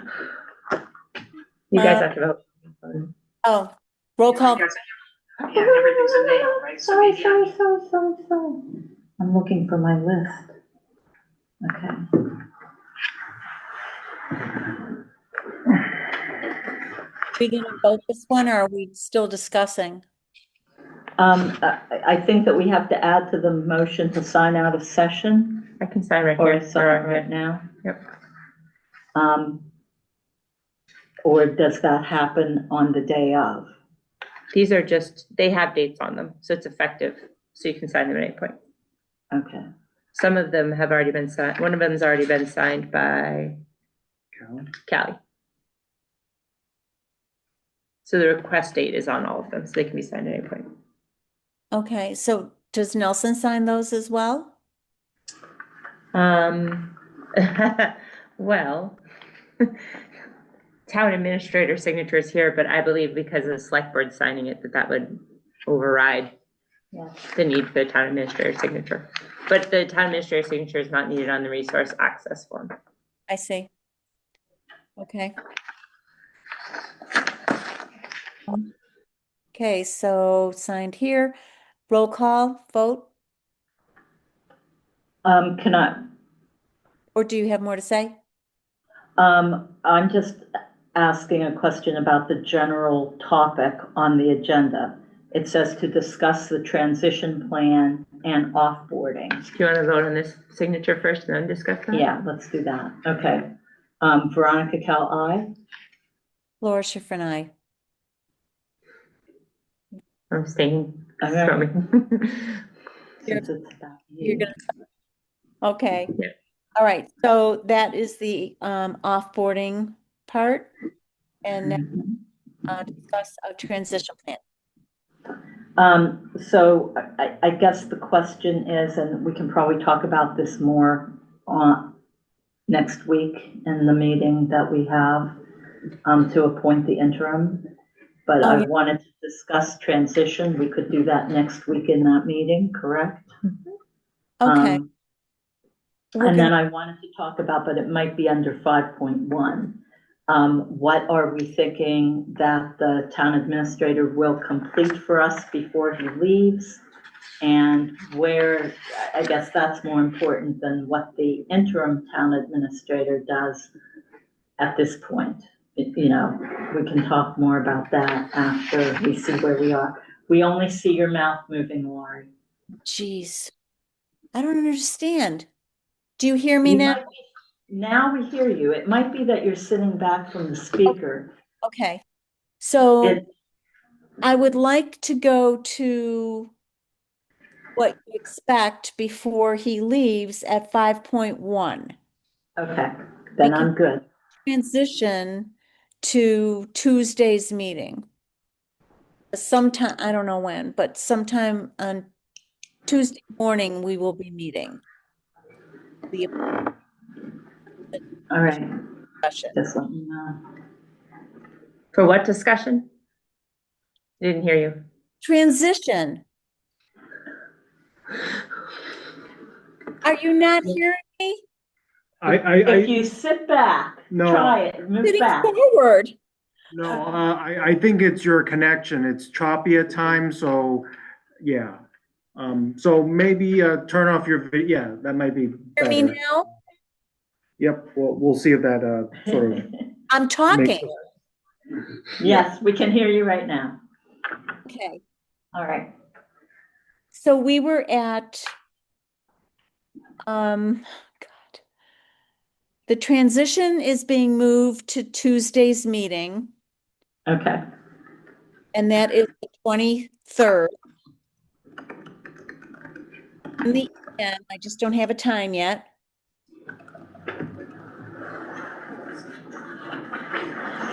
Item is 4.13. Well, I think it's 4.12. 4.12. Oh, yeah. New comment on Townsend Delta Economic Development Project Report. Got the report and do this on January 6th. Whatever comments you have, we'll still have time to send to planning board because they're meeting on the 12th. Okay, Okay? so let's move it to the 6th. Yep.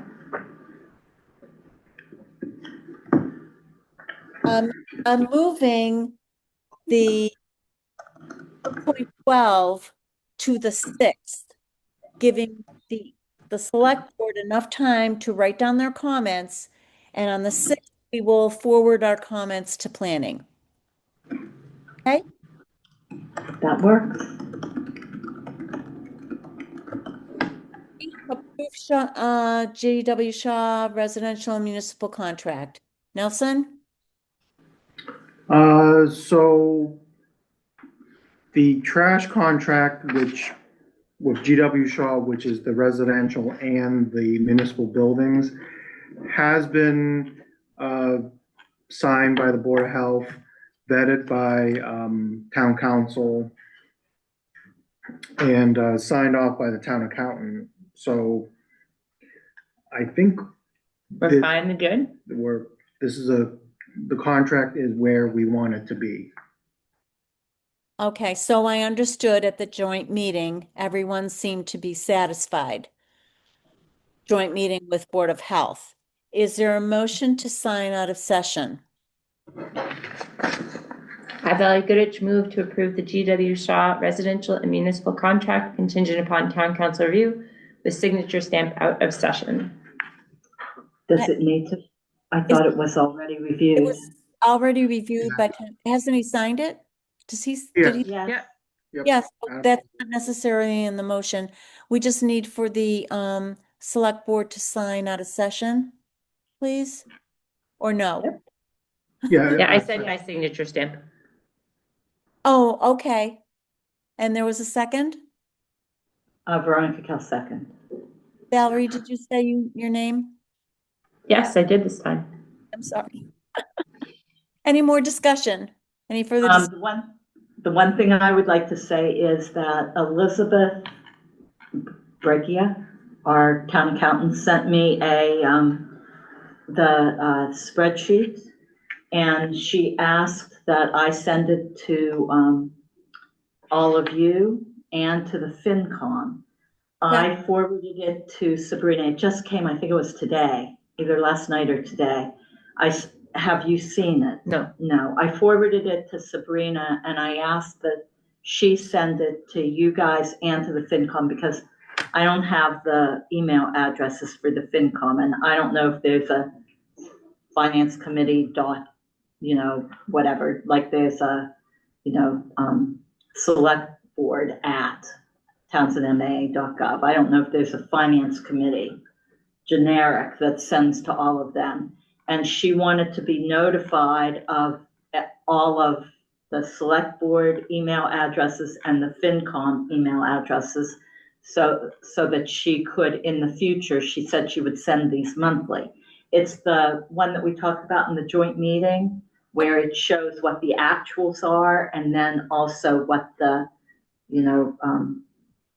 projections are. Expenditure report, Pardon me? the expenditure report each month. Pretty much, yeah, so that we can see where it is, how it's tracking.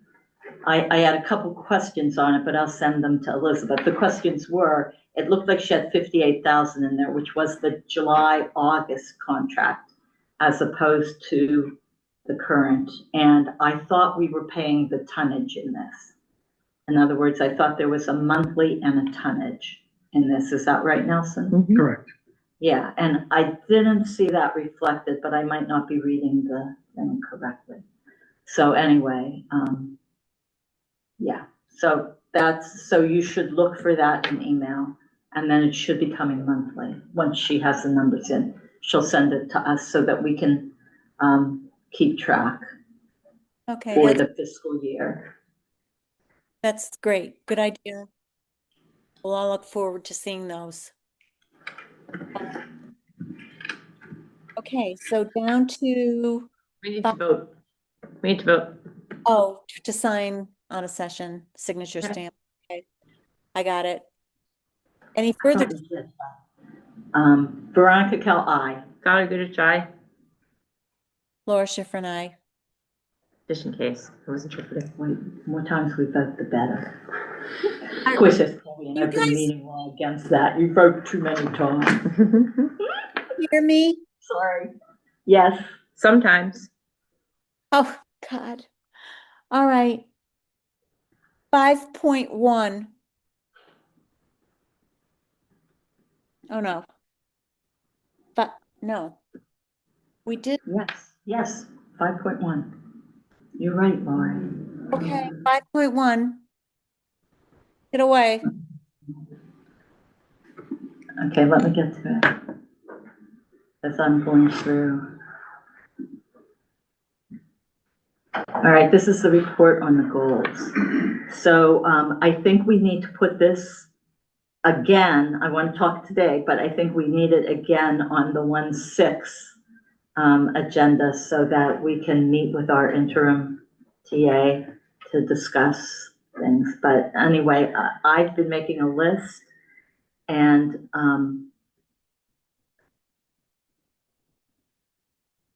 the ARPA fund status is taken care of.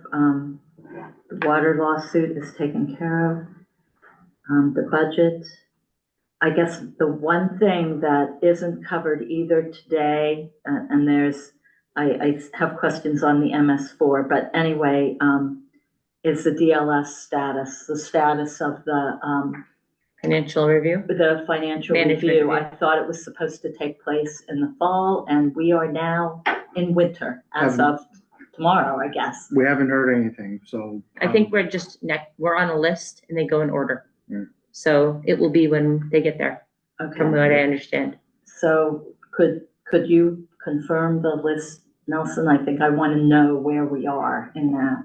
More for the interim TA than for anything else. I haven't seen where we are on the list or how long that list is. They said they would contact us and they haven't, so I'm not. Are they going to contact the town administrator, or are they going to contact the town clerk? Because it was not the select board that made the initial request. It was the finance committee. I don't know who they're gonna be We contacting. did get one email from someone, didn't you? Yeah, that they would, they acknowledged our, request and that they would get back to us, when they were ready to schedule something, but. that Who was- signed the request? Was I this, think it was, I have no I think it was idea. the finance committee or Whoever something. signed it would probably be the contact person, just basically take the grants from Yeah, It might have just been like a email to the state. I don't know. We weren't part of that process, so. When I reached Yeah. out, they said they'd coordinate with everybody once they got here. Yeah. Once they Okay, were ready. that's cool. I'm good with that. So To be I as did- unbiased These and- are just the They things tried to be I as didn't unbiased want as to get possible, so. lost. So it was the letter for the treasurer. We did that. The Old Central Fire Station. So that's further down. MS4 details. Funds, ARPA fund status. Lawsuit. The budget. And we're gonna meet tomorrow morning to discuss that, correct? Yeah, before. Yeah. Yep. Chief Procurement Officer and Hearing Officer assigned to the interim TA, DLS status. Those are the things on my list at this point. So, I don't know if anybody else had anything else. I think that I have a couple things I can just check with Nelson on. I think we discussed in executive session the document request, so that was what I was gonna. I couldn't hear what you said, Val. Don't worry about it, I'm mumbling. It wasn't important.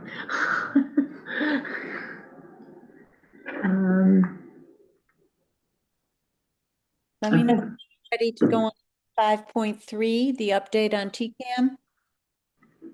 Go for it. Has Dave gotten back to you, Nelson? I haven't had a chance to talk to him yet. He is aware that, the TCAM contract also needs to be, renewed. Bill Solomon, who was here earlier, representing the town on the Comcast contract, he has agreed to represent us in the TCAM, contract negotiations. So, I'll touch base with Dave tomorrow to make sure that, him and TCAM legal are, this is on their radar so that we can start in earnest, discussing the contract renewal once the Comcast is signed, which is gonna be out of session, shortly after this meeting ends. So, I'll let them know that, essentially the Comcast contract is now signed and we should start working on the TCAM renewal. Okay. 4. The fire station and Old Central Fire Station. So I had Adam draft up a lease agreement for both locations. They're in SharePoint for your review. So, you guys can take a look at it and maybe potentially sign it as early as January 6th. Who are we addressing questions to? And that's my first. My second question is, so I went through it. I have a bunch of stuff here that Yeah, I wanna. someone brought up actually an important question that they thought anything over a 30-year lease actually had to go through the legislature. And I don't think that's But true. it's I don't meeting- know. I think. Oh, no, people make yeah, stuff so I haven't had time to ask, because town meeting voted on a 50-year 50, lease, and it was 2024, 2023. It was May 2024 And and Adam was vetted it. our, Yeah, We so vetted it. that's fine, Yeah. as long as it was so I'm sure it was legitimate. just as a question. I don't have any qualms about that. That's fine. So the thing I think that, it's difficult to read this. It's not an easy lease to read. It's not particularly user-friendly. It needs to be fed through the AI engine so that someone can summarize it and tell you what it says. But in any event, I did go through it. I think that at some point, Fire EMS, before we sign it, they need to see this as well. Not Fire EMS, it's the Relief Association. The Fire EMS Relief Yeah. Association. And, the rent,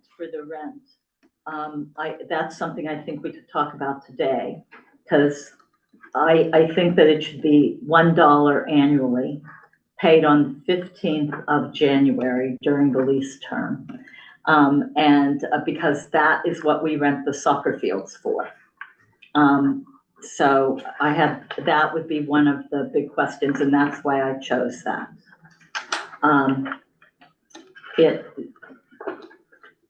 And then I had a question in section 11, the use of premises and hours of operation. This is limiting it to 7 a.m. to 7 p.m., 7 days per week. Well, what if you want to have an evening event or some such thing? So I want to discuss the hours on that. I think that limiting hours is not in our purview. So I mean, the idea when we wrote, and I was on the board when the RFP was written. It wasn't posted until a few months after I left. But in any event, the survey to the town for the old buildings on what the people saw as the uses of those old buildings. No one ever bid, as far as I know, on the old library. But it was the old library, the old fire, and the old Central Harbor fire stations. The idea was to lease it to an organization who would do what they wanted. And so I don't see limiting the hours of use of the building within our purview. I'm just giving you my thoughts on this. Yeah, so if we have any questions or concerns, we should address them to Adam, because it was him and his associate who drafted this up. So, I don't really have. And this is for 65 Main Street and 8 Elm Street. Yeah, well, each one would They're have a separate lease agreement, correct? The mechanics liens, I wanted to know the purpose of that section. This all repairs estimated costs more than $10,000 shall be made only with the town's prior written consent. I don't see that as really something that we can talk about it. And then time periods for repairs to the building. I would make those, I don't say take them out. I would just be more lenient than what this lease is doing. So I have a lot of questions on it. So should I be sending my questions to Adam? When do we get a chance to talk about this is what it comes down to. Lori? Yeah, I'm here. Can you hear me? Yep.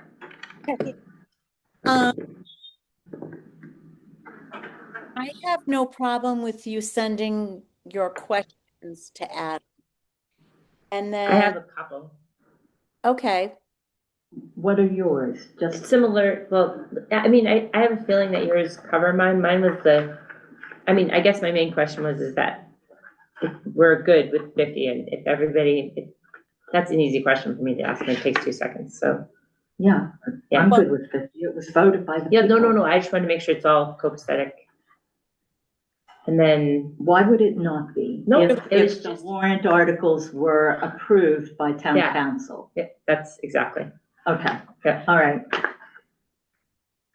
I would say shoot those out, and then, because you had the two that I was wondering about was the hours.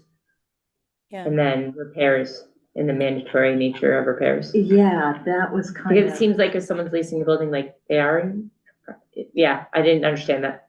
Okay, it was, I could It's a little fix the different, building. it's different than the Um, Tesa Fields, right? Because, they're doing improvements on them.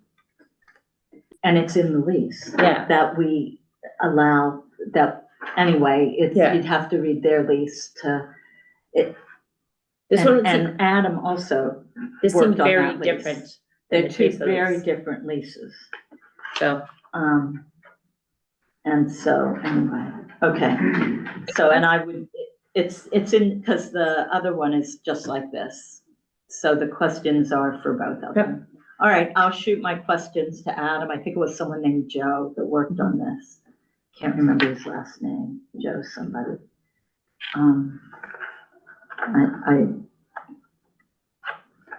And we'll put this on the 6th, because I'd like to get this signed and out there ASAP. Okay. Very good. We don't need we don't need a motion now, but we'll put this on the 6th. And hopefully I'll have answers to this by then, hopefully, and it should get disseminated to all of you as well, so. Because of the holidays or whatever. For sure. We got every other word on that, Laurie, so try again, please. Please. Can you hear me? Now we can hear you. Yeah, it's just that we can hear you, but it goes in and out every other word. I don't know if it's the reception here or what. This will be moved to the 6th. Okay. 5.5. I did ask Dawn about the 3 dates that the select board had floated. February 3rd, the 10th, and the 17th. He said he would share it with his committee, so I have not heard back yet. I also mentioned it outside the joint meeting with Board of Health. So there was 2 FinCom members there just to make sure they heard it more than just from Chair. Okay. So still waiting to confirm if those 3 dates would work for them for joint meetings. Okay. So we have time because obviously, hopefully we can know that by January 6th. So we can plan for February.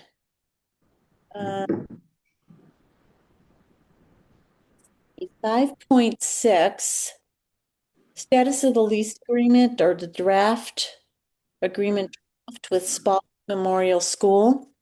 I'd like to move 5.6 and 5.7 to a time when we can get a school committee member here to explain the update. It was a little short notice because it was just last week that I contacted them. It's a busy time of year because these have a ton of history, way beyond us, way beyond. I had thought Spalding was approved. I'm particularly talking about 5.7 in this case. That one has a whole. Yeah, because we just mentioned it at the budget meeting this week, and they're like, yeah, like it's this. The school committee is aware of this, and having them give us an update is way better in person than me trying to communicate what they're thinking. Can we do that on the 20th? Yes. Let me reach out and see if we can get someone here on the 20th. Okay, that would be good.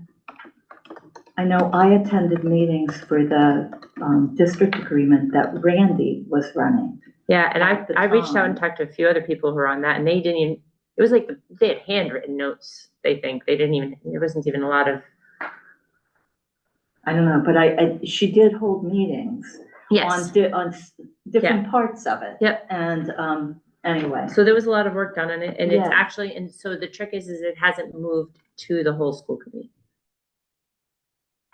Is what the trick is. So it never went beyond that, from what I understand. Died in committee. Yes. And so the old, just so everybody's aware, the old agreement still stands. It's not that we don't Yes. have an agreement. It's just that the agreement is from like 1960s, or when did they say? It was old. Yeah. So. I guess my other question, and you're the liaison, so maybe you know, is on for Spalding. I see that REC did the idea when we did this was that REC would be able to use Spalding, and we were cutting off the ball fields from being under this control. So is there an agreement with the ball fields with that, because they've done a lot of work over there. Yeah, so that's, I have to get clarification. And so I thought this was, this was probably fall of 2022 when we did this, is my guess. I don't know if there's a date on this. And I know that we, the Board of Selectmen, in December 2022. And I was the chair of the Board of Selectmen, and I am certain we voted on this. But I guess it never went anywhere. I'll have to look at old meetings. Yep. So yeah, the 20th, Lori, is that good? For if we can get a school Put it committee down. person? Okay, thank you.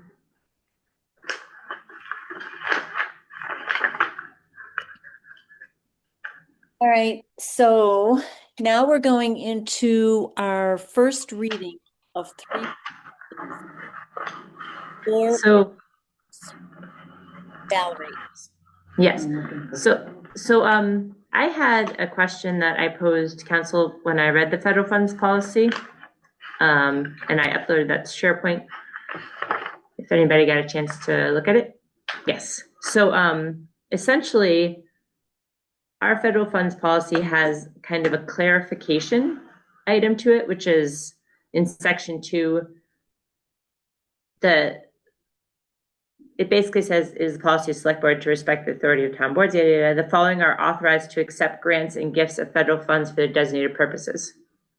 And it says the select board, the town administrator, the school committee, and then it says other boards or commissions or departments may accept a federal grant for its authorized purpose with prior approval of select board.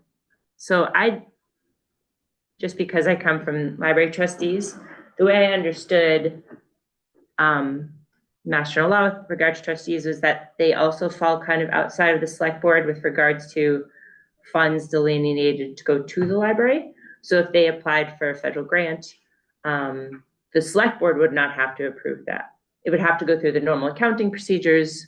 But so I kind of. Are you sure on that? Well, so that's why I went to Adam for clarification. And that's why I specifically said, and he basically said that we have that section where it delineates who can accept. And that's what makes this a little different. If that makes sense. Do you want me to explain? No, I think I understand. But when anything like that has happened before, it comes to the select board. We don't, it's like a blanket approval. Yeah. And I don't want to change that. So I guess it's a little bit of like a gray area. Here's my reason. Yeah. That opens the door for exempting all boards in town. Well, but it doesn't, because Mass General law specifically, other boards do not have the care and custody of property usually. The library is separate because the trustees specifically, like we can say you have X number of dollars, but how it's spent is under the guidance of the trustees, not the select board. That is correct. Yeah.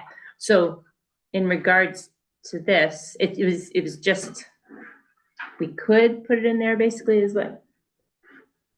But it doesn't, you'd have to have a reason under Mass General law to make an exception. The library trustees kind of do, like the Board of Health, it doesn't have an exception, or the, conservation, in terms of accepting monies, the board itself accepting monies. Does that make sense? Because so the library trustees, they could enter into an agreement with, I'm not saying this is happening, with Pepperell to form a joint library. And that would be the trustees of both libraries that entered into that agreement. And so the trustees enter into the agreement for the IT services for the library, not the select board. That is correct.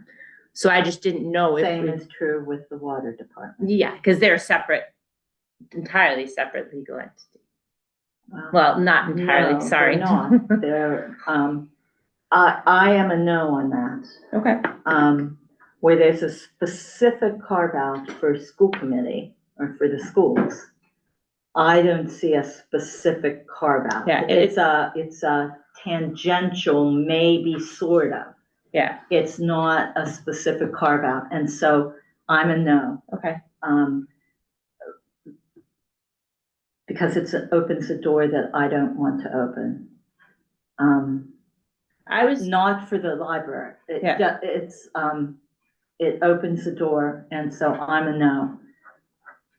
I In other did find words, it interesting. if it was there, I would have thought that because this policy came from town council, I would have thought it would have been put in.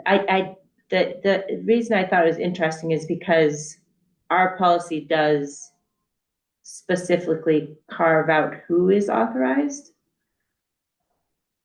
which is not actually necessary. Does that make sense? It So- may be necessary. What?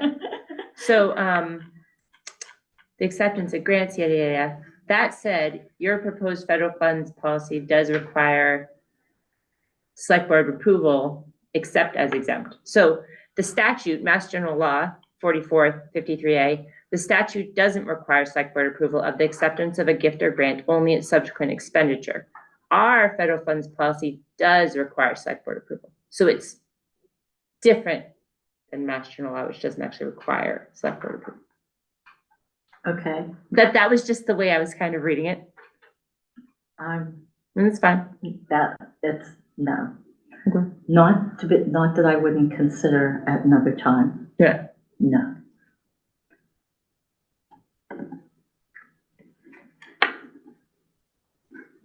It's fine. No, I wanted to bring it up. I mean, Adam deferred to the select board for this specific thing, probably because it could go either way. Right. Because Massboro Library Commissioners say yes. Could go either way. That's me. Yeah. Are we gonna have a hearing? A first hearing, a first reading? First reading, not a hearing. Well, A reading. I mean, I'm fine doing the first reading, and if anything comes up before the second one, Yeah. that's Okay. fine with me. If I find anything else out or think of something different or talk to MBLC, but okay, I'll do We'll the have, first reading. we'll have a second reading, so got time. So this is a new policy. Yes. Can I ask when this actually was requested? It was from the auditors. Okay, so the auditors. Yeah, they Question. noticed that we did not have a federal funds policy, so part of their audit report. That's helpful because sometimes you don't know if someone requests it and there's background there. If the auditors requesting it actually makes me feel better, if that counts. Good. Okay, I'll do a first reading. This is a new policy, acceptance of federal funds policy. Number 1, purpose. The purpose of this policy is to establish consistent procedures for the acceptance and administration of federal grant revenue and related funds by the town of Townsend. The town recognizes the value of federal assistance, but also the need for fiscal oversight, compliance with federal and state law, and accountability to the community. The policy ensures that all departments, boards, commissions, officials set in accordance with MGL Chapter 44, Section 53A, the town charter, and applicable federal regulations, 2 CFR Part 200 Uniform Guidance, when accepting or expending federal grant funds. 2, town boards authorized to accept federal grants. It is the policy of the select board to respect the authority of town boards, commissions, committees, departments, and officials to accept grants as provided by statute in the town's charter. The following are authorized to accept grants and gifts of federal funds for their designated purposes. Number 1, select board is authorized under Mass General Law, Chapter 44, Section 53A, to accept grants and gifts of money, tangible personal property, or real estate on behalf of the town, subject to the conditions of the grant and to town meeting appropriation when required. Number 2, town administrator may, upon delegation from the select board, sign and manage federal grant agreements, coordinate application, and ensure compliance with applicable requirements. Number 3, school committee is authorized under Mass General Law 71, Section 37A, and Chapter 44, Section 53A, to accept and expend federal grants for educational purposes, subject to school department accounting controls and the town accountant's oversight. Number 4, other boards or commissions or departments may accept a federal grant for its authorized purpose with prior approval of the select board and subject to all accounting and reporting requirements of this policy. Number 3, evaluation criteria for federal grants. Before acceptance, the donee board, committee, or department must consider the following: whether the grant serves a legitimate municipal purpose consistent with the town's needs. 2, whether the grant is restricted or unrestricted and whether the restrictions are practical. 3, whether the grant imposes additional long-term costs or obligations of the town. 4, whether the federal requirements are achievable. 5, whether the town has the capacity to administer the grant in compliance with CFR 200. 6, whether the grant's goals or expenditures could create a future financial burden on the town. 4, protocol for accepting federal grants. Upon award, the department shall provide the select board with the award notice and grant terms, a budget summary, funding period, and any obligations or conditions. The select board shall vote to accept the grant under Mass General Law, Chapter 44, Section 53A, and authorize the town administrator or department head to execute the necessary agreement. Number 5, deposit of funds. All funds received shall be deposited with the town treasurer within 5 business days of receipt. A copy of the award and budget must be filed with the town accountant. Each grant shall be assigned a separate fund number to ensure proper reporting. 6, accounting and financial administration. The town treasurer and accountant are jointly responsible for the financial administration of all federal grant funds. Each department receiving funds shall deposit all revenues of the treasurer, provided copies of the award, terms, and approvals to the account within 30 days of acceptance. Excuse me.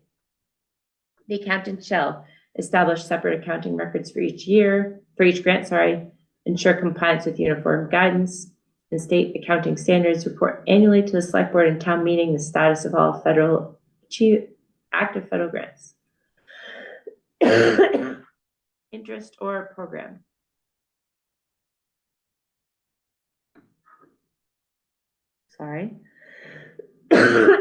Interest or program income generated by a grant shall be handled in accordance with grant conditions or covered to the town's general fund if unrestricted. I'm gonna have you finish it, Veronica. Okay, number 7, oversight and reporting. The town administrator shall maintain a register of all federal grants accepted by town departments. Quarterly, the town accountant shall provide the select board with a status report on all active federal grants, including expenditures, balances, and pending deadlines. The town shall comply with all federal audit and reporting requirements. Annual review. This policy shall be reviewed at least every 3 years or sooner if federal or state regulations change. Any amendments shall be approved by vote of the select board. And that is it, Lori. Very good. Thank you for filling in there. Can't do it. Sorry. Okay. Not today. Do you want me to read the next one? I don't know. Probably. Go ahead, Veronica. All right, so we're moving on to whatever number this is. It is 5.9, the website content policy. I think I have PTSD from that really long one or something. All right. So this is a new policy as well. Was this one also through the by the auditors at all? Or was this this is out. The website content. content policy? Right. We talked about this a lot, but we never really did it. I didn't have any questions on this one. This one made total sense. I agree. Number 1, purpose. This is a new policy. The purpose of the town's website, is 1, to make updated factual information about the town, its departments, its public bodies, and the services they and their affiliates provide to the public and/or town residents, readily available in electronic form at a single online location, https://www.townsendma.gov. And 2, to collect information from website users to the extent that doing so furthers the town's business interests and its ability to serve the public and its residents.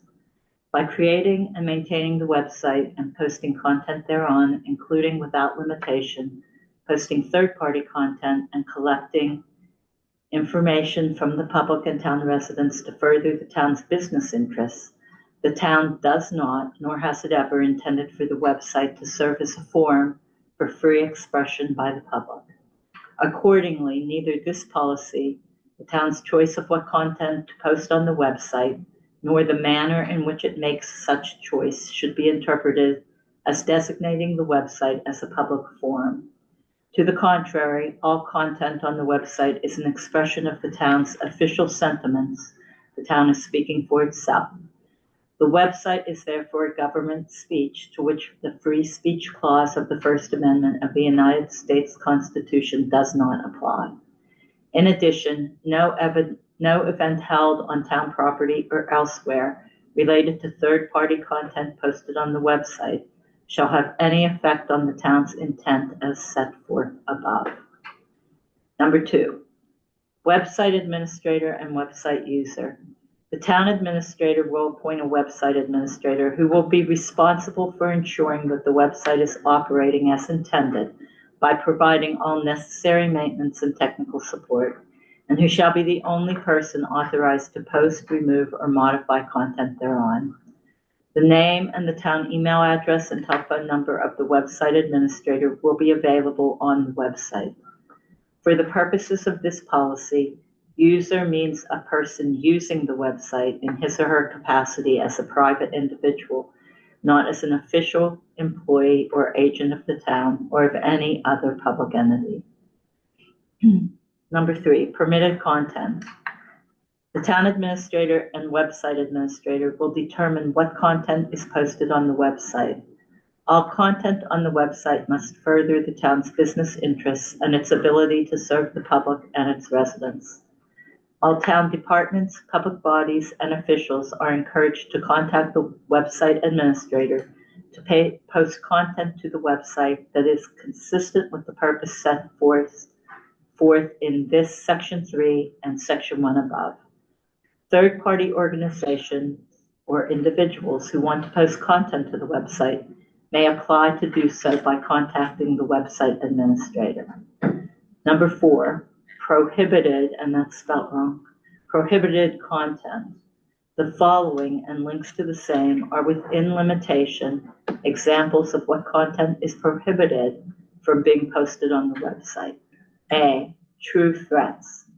B, incitements to imminent lawless conduct. C, statements that were found by a court of law to be defamatory. D, sexually explicit content made to appeal to prurient interests. E, opinions or endorsements regarding candidates for office, political issues, or municipal, county, state, or federal initiatives. F, promotion or advertisement of businesses or special interest groups. G, content related to a campaign for incumbent or challenging candidates for local, state, or federal office. H, content related to political organizations or other organizations advocating a candidate, a position on a local, state, or federal issue, or pending legislation. I, content that violates any local, state, or federal law or regulation. And J, content is inconsistent with Sections 1 and 3 above. Number 5, disclaimer. While the town strives to post accurate information in a timely manner, neither the town nor its public bodies, departments, officers, or employees warrant the accuracy, reliability, or timeliness of any information on the website and shall not be held liable for any losses caused by reliance on the information. Any person relying on the information obtained from the website does so at his or her own risk. Content that is posted to the website may change at any time.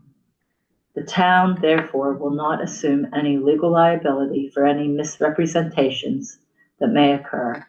Further, neither the town nor its public bodies, departments, officers, or employees shall be held liable for any damages resulting from any use of the website or from reliance on content contained therein.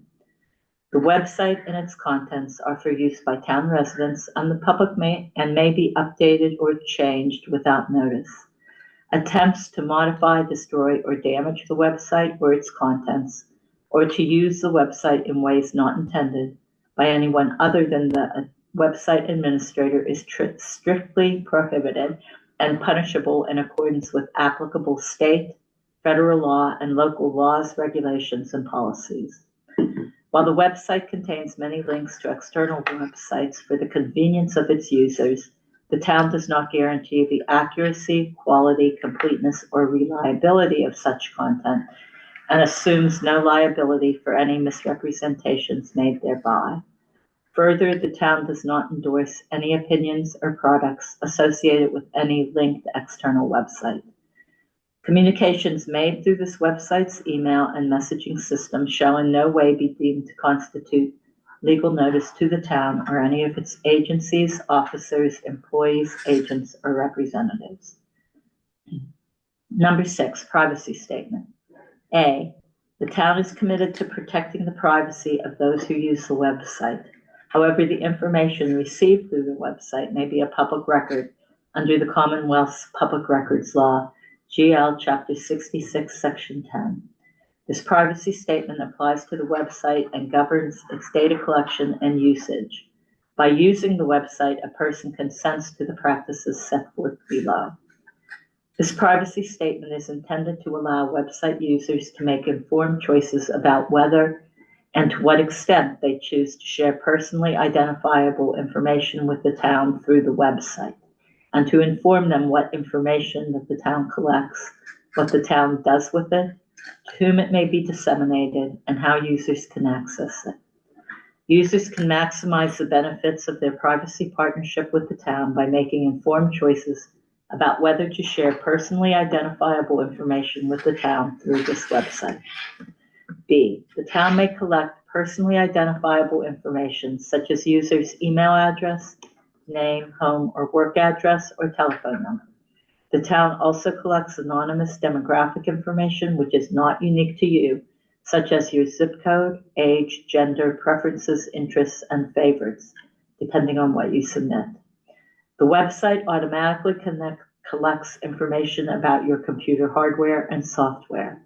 This information can include, without limitation, users' internet protocol, call, IP address, browser type, domain names, access times, and referring website addresses. This information is used by the town to ensure that the website works as intended and to provide the town with general statistics regarding use of the website. If users directly disclose personally identifiable information or personally sensitive data through the town's, that's an error, town's website, public message boards, this information may be collected and used by others. By directly disclosing such information, users agree to waive any claim against the town arising out of the dissemination and use of such information by third parties, and its dissemination shall be governed by applicable state, federal, and local laws, regulations, and policies. C, the town collects and uses users' personal information to operate the website and to deliver the services provided thereby. The town also uses personally identifiable information to inform them of other products or services available from the town and its affiliates. The town may also contact users via surveys to conduct research about their opinion of current services or potential new services that may be offered. The town does not sell, rent, or lease information collected from its website to third parties, although the dissemination of such information may be governed by applicable state, federal, and local laws, regulations, and policies. The town may, from time to time, contact users on behalf of external business partners about a particular offering that may be of interest to them. In such cases, users' unique, personally identifiable information, email, name, address, telephone number, is not transferred to the third party. In addition, the town may share data with trusted partners to help us perform statistical analysis, send users email or postal mail, provide customer support, or arrange for deliveries. All such third parties are prohibited from using users' personal information except to provide these services to the town, and they are required to maintain the confidentiality of such information. The town does not use or disclose sensitive personal information such as race, religion, or political affiliations without your explicit consent. The town keeps track of the user's use of the website to determine which town services are used the most and how the town can better serve the public and its residents. These data are used to deliver customized content and advertising within the town to users whose use of the website indicates that they are interested in a particular subject area. The town will disclose users' personal information without notice only if required to do so by law or in the good faith belief that such action is necessary to A, conform to the edicts of the law or comply with legal process served on the town or the vendor providing the website. B, protect and defend the rights or property of the town, or C, act under exigent circumstances to protect the personal safety of users or the public. D, the town's website uses cookies to help users personalize their online use thereof. A cookie is a text file that is placed on the hard disk of users' computers or cellular phones by a web page server. Cookies cannot be used to run programs or deliver viruses to users' computers or cellular phones. Cookies are uniquely assigned to specific users and can only be read by a web server in the domain that issued the cookie to the user. One of the primary purposes of cookies is to save users time. The purpose of a cookie is to tell the web server that a user has returned to a specific web page. For example, if users personalize the town pages or register with the town site or services, a cookie helps the town to recall their specific information on subsequent visits. This simplifies the process of recording personal information, such as billing addresses, shipping addresses, and so on. When you return to the website, the information users previously provided can be retrieved so they can easily use the website features they customized. Users have the ability to accept or decline cookies. Most web browsers automatically accept cookies, but users can usually modify their browser settings to decline cookies if they prefer. If users choose to decline cookies, they may not be able to fully experience the interactive features of the website. I want a cookie. There's cake. E, the town secures users' personal information from unauthorized access, use, or disclosure. The town secures the personally identifiable information users provide on computer servers in a controlled, secure environment protected from unauthorized access, use, or disclosure. When personal information, such as a credit card number, is transmitted to other websites, it is protected through the use of encryption, such as the Secure Socket Layer SSL protocol. Very good. Thank you, Veronica. You're welcome. The one thing that I would I'll do it change- next time, I promise. The one thing that I would change is the place where it says the town administrator will appoint a website administrator. I would, the town administrator, typically the select board appoints Employees, based on the charter. Correct. So I would change this to, Appointing authority. yeah. The rest of it is okay. I mean, the website administrator works with the town administrator. There's nothing there that I would change. Like under 3, the town administrator and website administrator. And this does not change. This does not change departments that are already updating their website from being able to update their websites. I don't believe so. It's just provides an organizational oversight. Correct. To, you know, if everybody starts posting XYZ. I would in the job description for the website administrator, the boards that, and I think this is there now, At least when we did the website administrator job description, those boards that don't have an administrator, and there are several of them, for them, the website administrator would update their pages for it, As they requested. as requested by the board. And I would want to keep that, and I don't think this changes the ability to do that at all. I didn't see anything that would. And I'm good with the town administrator recommending the website, administrator for appointments. I mean, Yeah, we'll just change but it to. just, this is what you did right here is fine. We'll appoint a website administrator. Okay. But And, anyway. and Do you want that changed to, Who is it Valerie or is it you, Nelson, who's been changing this as I'm reading? I did town, it said You town. did that, okay. I did the select. Yeah, so I think it's changed already in Okay. what's there, so, if everybody's good with it. okay, so this is ready for the second reading on January 6th. I think so, yes. Yeah. Our last one is also, I know that there was a couple of questions, but that will be on for the January 6th second reading. It was on the federal policy. Okay, so next we have 510 social media policy, which we also have spoken about for quite a while.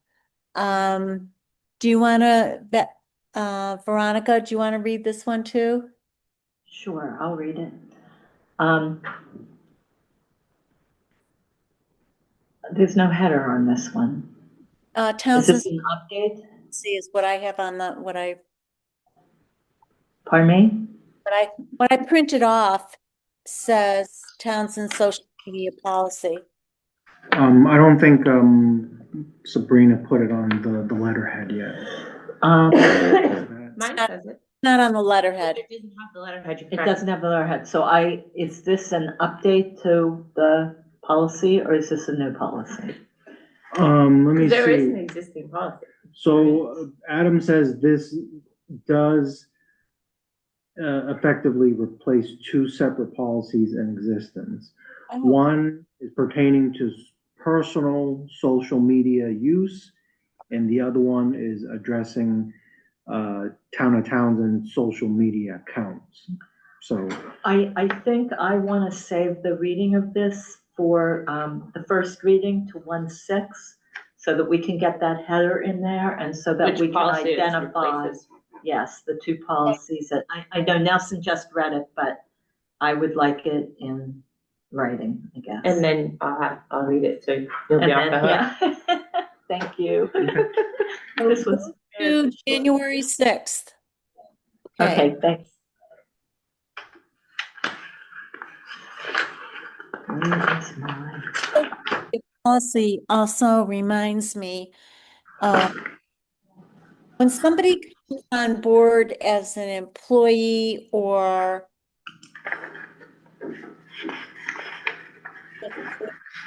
elected or appointed official, they're supposed to sign off on the social media policy. Yes, Yes. that's part of Callie's onboarding package. Yeah. So, I think that applies to everyone. It should apply to everyone. There isn't anybody autonomous from that, is there? Checking. I'm sorry. Hopefully, I wouldn't have thought that, but I hear that might be the case. yeah, and so I don't think anybody's better than anybody else myself, but everybody should be treated the same. So let's see, 511, you discussed setting date of the opening and closing of the special town warrant, which has booked for February 25th. Yeah, that was the date I was able to secure for us at the high school auditorium. The 24th and then 26th were taken, but the 25th was available, so I penciled us in for that. You have to Um, be confirmed with the town moderator. With yeah, and town council. Yep, both town council and the town moderator are available on February 25th. right. Okay. So then when you work your way backwards, we need to post it by, it's 2 weeks before the meeting itself, so that brings you to February 11th. That we need to, that's the latest that we can post the warrant articles. Oh. And then, you know, I would say all of February is pretty much open. I mean, you do want to give town council some time to review the warrant articles, but I don't think honestly there's going to be a ton of them. So I think the lift is pretty light. There's going to be a public hearing and planning. I don't know if the timing is going to work out. I remember you mentioning it at a recent meeting. I didn't really think to follow up with them to see what they were hoping to accomplish and when. They had a hearing on a parcel on Brookline Road. And at that night, we talked about, I gave them the date of because they wanted to put a zoning bylaw adjustment on a town meeting. And so I gave them the 24th that night. So I've since told her it's 25th and we're going to set the opening closing. And they know that once they have their article or whatever they're going to do, they have to have a public hearing themselves. So I'm thinking they're attempting to do that by the end of January. So I think that the warrant should close on the 2nd of February. Close? Close, yeah, because that gives us the 3rd to look at the articles, we're meeting perhaps the 3rd, 10th, and the 17th, joint with FinCom. And so on the 3rd, that would allow us to review, get it to town council, and sign off on the 10th. So I would have it closed on the 2nd of February. Okay. And then I would open it on either the 21st or the 28th. We're meeting on the 20th, right? Yes. Yeah. So I would, I think having it open for a week and a half is fine. How long does it have to be required to be open for? It could be an hour. It can be a day, Yeah. It can be, we could open it on the 30th and close it on the 2nd. I wouldn't recommend that, but, Yeah. It could be as short as we want. But and you can reopen it if you want. But in any event, so I would put this maybe on the 6th and set the dates then. Yep, but I will make a motion to set the date of the town meeting. Of the town meeting, yes, we should set But not the warrant. But not the warrant. We can do that on the 6th. But from this meeting, people should have some idea of what we're thinking. So is there a motion to set the special town meeting on February 25th at the high school? Yep, I, Valerie Goodrich, move to set the date of the special town meeting for February 25th, 2026 at the North Middlesex Regional High School. Veronica Cal second. 7 p.m.? Yes. 7 p.m. Any further discussion? Hearing none, roll call vote. Veronica Cal, aye. Valerie Goodrich, aye. Laura Schifrin, aye. I'll just note that that's a Wednesday. The after meetings Yeah. on Tuesday, it is a different day of the week. It's a Wednesday, yes. Okay, next, work session, 6.1. Unadministrated reports. Sure.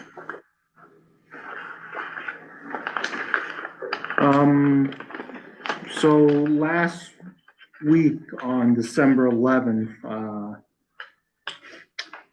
a number of communities met at the training room at the water treatment plant to discuss potential regionalization of fire and EMS. It was a meeting attended by various town administrators and their respective fire chiefs, deputy fire chiefs. It was a pretty informative meeting. I think there was some good discussion points. But it was certainly decided that the fire chiefs would meet separately on their own to discuss the regionalization efforts and report back to the group at a meeting that's currently tentatively scheduled for January 22nd of next year. Can I, towns were involved who came to the meeting? I didn't write it down exactly, but let me see if I can find the towns that were part of the discussion. Just bear with me.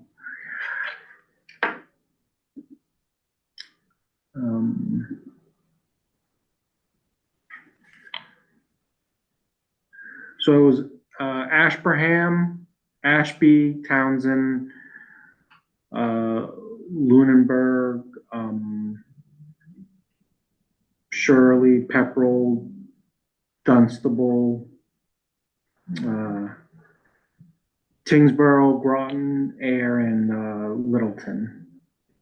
Those were the groups, the towns that were invited. And for the most part, everyone showed up. Tingsboro could not send someone. Let me see. Groton could not come. And I don't think anyone from, did I mention Devon's? Devon's didn't send anybody. And I don't think Shirley sent anyone either. But those are the towns that were involved or that were invited. So probably 10 were there. Yeah, thereabouts. So the fire chiefs are gonna meet separately on their own and report back to the group on January 22nd.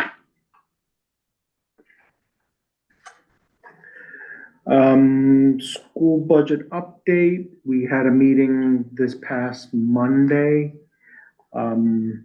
And I think we were able to share some of those numbers because I think they had their meeting on Tuesday. Yeah, I mean, the numbers are a little different. I know they're from the finance subcommittee meeting yesterday also. It's still up in the air. Yeah. They're thinking like 4. Yeah, they're thinking overall the school. But it's different for each town a little bit. That would be their, if they had to put all the towns together, I think that's what. Yeah, it would be roughly about a 4% increase for the overall, for the towns. But for Townsend, I think we were probably on the higher end. Out of the Ashby's obviously on the lower end because they're smaller. Yeah. Townsend, I believe we were at the moment a preliminary assessment 4.65%. And they're hesitant to even say that because so much is up in the air. They don't have the governor's budget yet. Yeah, correct. I think a big driver of their costs is also, as we talked about with Kelly today, is their health insurance, which they're calculating like 15%, I think is what they're calculating at, something like that.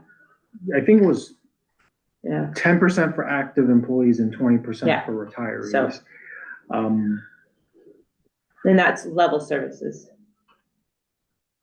I is what they're, believe yeah, so, yes. that's what they're going for. So, 4.65, if we just use that as a discussion point, I think if you recall my baseline, budget for FY '27, it was a 3% increase. And I also had said every percentage increase is roughly about $150,000 more that's gonna be added to the budget. So that puts us $500,000 in the hole, Thereabouts, correct, yep. using a 2.5% for everything else, No, everything else was still at 3%. 3%. Town, and also the vocational, the technical school at 3% as well. So, yeah, that's, So we need to find $500,000. And I got that number from the 270 that Nelson had given us before. 4.65, I'm saying that's 150 for the 4%, and then 80 for the 65. And those are, like I said, they're jumping around slips. They don't have the governor's budget until mid-January. yeah. So But that still, will, it's 500,000 in the hole. and that's, I mean, and we're assuming, I don't know, Pepperell has been talking about 20% increase in health insurance, and we're assuming 13. We can hope that's good. It's No. Good. So, It's not gonna work. 500,000 in the hole is like all of our staff. Right. it's Maybe the MMA thing will actually come through and they will help subsidize all the cities and towns over and above the 2.5%. Nelson, you know what the Pepperell TA brought up is brought up? They said they were going to be talking about it. Well, I think MMA was starting a new initiative, asking for the state for more unrestricted government, local aid. They call it UGA. Right. That's the term. So, but Andrew brought up something that he thought like would do what? With regards to if the towns were if the towns are looking at overrides. Yeah, there was talks about an override question just for the health insurance increases, because given, I think, don't quote me, but I think the school budget's health insurance budget is like over 10 million a year. So he was saying that, and this is just preliminary ideas out in the ethers, and it is related to school budgets. So I feel fine mentioning it here. It was brought up at the school budget meeting with all town administrators. Is he was saying, if you look at the school's portion of the health insurance increase and then the town's health insurance increase, because those are numbers that we have literally no control over here, and sending that and saying this is what we're being asked to do, and we above the 3%. Yeah. To the state to get them to. No, to the towns. As an override. As an override ask. Yeah. It's just a preliminary idea that Pepperell put out there, because they were saying if all three towns were doing their portion of that school insurance increase and our. It would make, I mean, we're 270 before the health insurance, or the extra percentages of the school. Is that with the health insurance at 13? Is that what that 270 is at? Yeah, so I think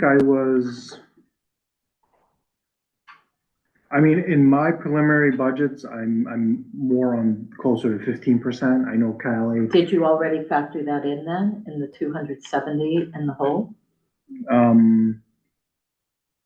I just did 3% across across the board. All town services. Okay. So that isn't in there. Well, It's not in there. there is a percentage in there, but, It's not 13. It would still be 11 and or 10. So that just was floated at the school budget meeting. I'm sure we'll talk about it a lot more. Yeah. Because, I mean, there are obviously a bunch of different reasons for the fiscal picture we have, so that's just one aspect of it. Right. But I encourage everybody to look at the finance subcommittee. Just had a meeting yesterday morning. I saw that, but I did not see the school I committee might, meeting. maybe I'll have to link. I didn't see the school committee meeting from yesterday night, though. Haven't looked at that yet, so. so that's kind of, where we're at with the the state of the school budget. Let me see here. We had a department head meeting. Did I mention that already last time? I can't remember. Yep. Okay, so we went over that. MS4. Beth in the land use office did submit our MS4 report on time back on September 29th. But we recently received word from the Massachusetts EPA office that apparently some of our regulations and bylaws related to MS4 stormwater does not comply with their standards. It was news to us, but they were willing to work with us. So we, between myself, Beth and Bob Garside, we had a call with the EPA office. Why Bob Garside? Well, because it was I would really, have thought it would be highway, because it's stormwater. mm, Or what I want to know is what bylaws exactly? Because unless it has to do with buildings, the stormwater from buildings, or why would, it surprised me to see that it was the building inspector as opposed to the highway well, department. it has something to do with post-construction. Okay, So Post like any construction or residential? I don't know the details about that, but so the EPA office told us the exact language that we actually needed to insert into our bylaws. And Bob has found what he feels is a suitable area to put it in. So we've already engaged with town council for them to review it, the planning board, it's on their radar to discuss and, put forth. Because I think this would require some sort of public hearing, because, well, any bylaw change. Yeah. so the parties that are responsible for this are aware, and we're working towards putting a warrant article in the annual town meeting The annual, not the special. No, correct, the annual, to Okay. deal with this deficiency, if you will, in our, Is it because of the water treatment plant? no, there's, I'm trying to figure out, because we do this, Every year. this is, and nobody has ever said anything. yeah, well, it was news to us as well that, And so I'm wondering where the deficiency is. I can send you some correspondence, including the language that they want us to insert into our Okay, bylaws. But, I'm just letting you know that we are aware of the issue, and everyone that should be involved are involved to get this straightened out. Again, the EPA office was, happy to work with us to fix this issue that we have. So. They've given us 6 months or a year to get it done. So they asked us for a date, and we told them we would get it done at annual town meeting, which is on May 5th, but they said end of the month, end of May, just to be, a little bit cleaner. So they said end of May, that we have to finish this. Okay. Yep. Cybersecurity, I think folks are taking the trainings. There is no deadline, so to speak, of when people need to complete it. It's kind of an ongoing thing. Maybe if we're not making progress, the select board may decide to make it more mandatory. Well, right, 'Cause now we have about just less than 50% of the employees have done anything but sign.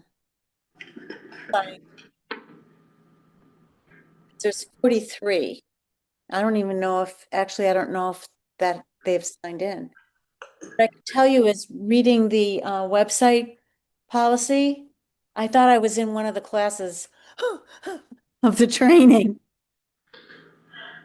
It was, I mean, well, I've been going to sleep with it, so I'm learning a lot. And I'm sending a lot of things phishing, reporting them phishing. Mhm. So I don't know if insurance is not mandating it. I don't know what the select board would do.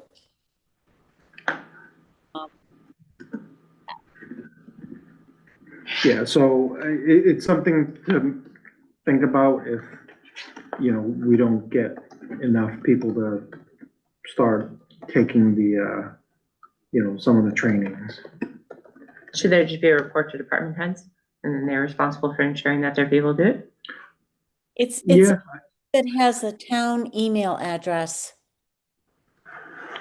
Has to sign in for their own account because they have a town email address. Oh, I just meant could Guardian put a list together of those who haven't done it and that be sent to department heads and they, as the department head, would be in charge of ensuring that they're. Oh, Nelson, could you ask them? Guardian? sure. That way we're not micromanaging at this point. Yeah, right.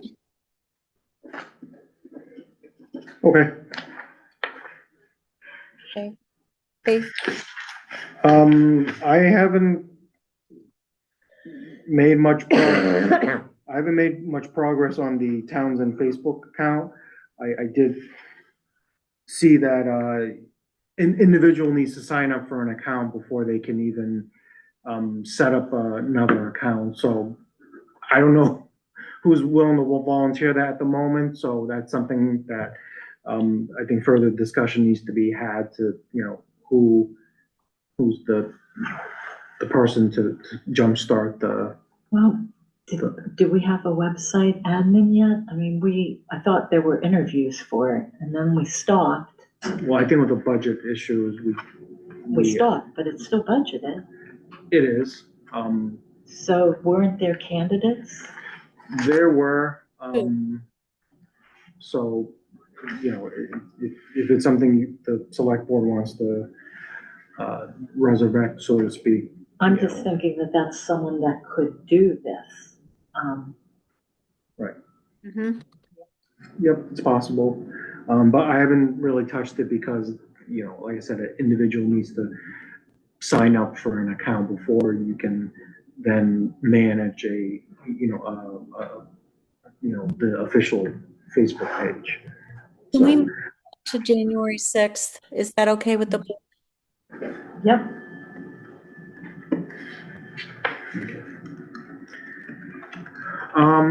So Kieran did apply for a engineering study for the Adams Dam.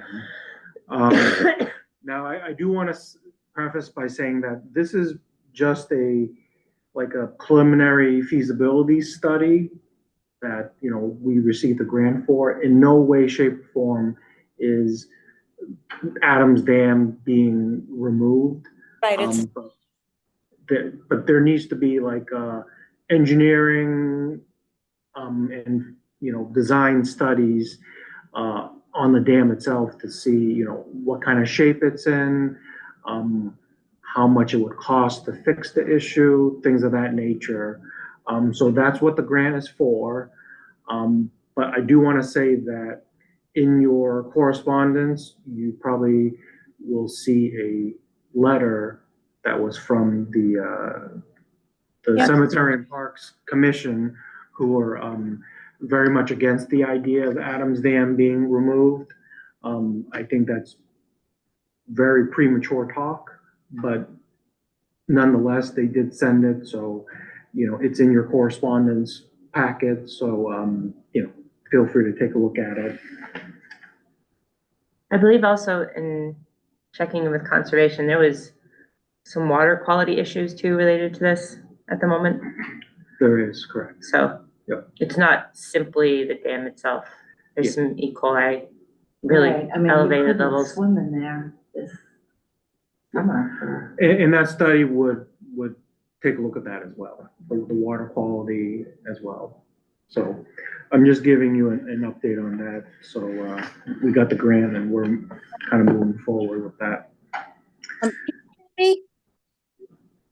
Excuse me? Can you hear me? I can hear you. Okay, I was trying to talk. Yesterday was the MRPC Lunch and Learn, and I attended, and so did Colby. Colby talked about, asked about a grant. Somebody came on about one of the DLTA grants, and he asked about that bridge, and I believe he mentioned the water. There may be some funding for the study on the water. Maybe is Karen still there? No. No. Oh, so When you say the bridge, what mean do the you dam? mean? Do you mean the Yes. trestle? sorry. The No, dam. no, he didn't say trestle. He said the bridge. Okay. So that's what caught my attention anyway, but he's gonna talk to somebody there. They've had some change in leadership in our see, maybe he'll get something out of them, but I'll make sure that Kieran talks to him about that, because he can help him through the process too. Okay. Go ahead, sorry. No worries. The electronic signboards, I think one of them is on its last leg. It's not charging properly. So I need to talk to Highway to see if we can put a little bit of money into it to get it to working condition, or if we need to maybe put in a request, a capital request to buy a new one. I think we have two at the moment, but in certain times of year, both are being used and there's like a need for like a third one. So, so with one down, that puts us in potentially a pretty bad spot in terms of pushing messaging out to the public, whether it's a road closure or special town meeting or something like that. So I'll work with Highway, but just letting you know, because the select board is in charge of approving the sign board request that comes in. So we might have to triage the request if we truly are down to just one working signboard. Okay. And my final update is on the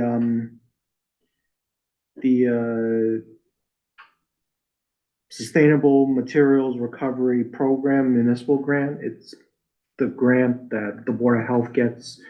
A lot of it is related to the recycling center. I'm just updating you that I'm gonna sign that on behalf of the town so that we can, get the grant funding that, Does that require a vote? I think it always has in the past to accept grant funds.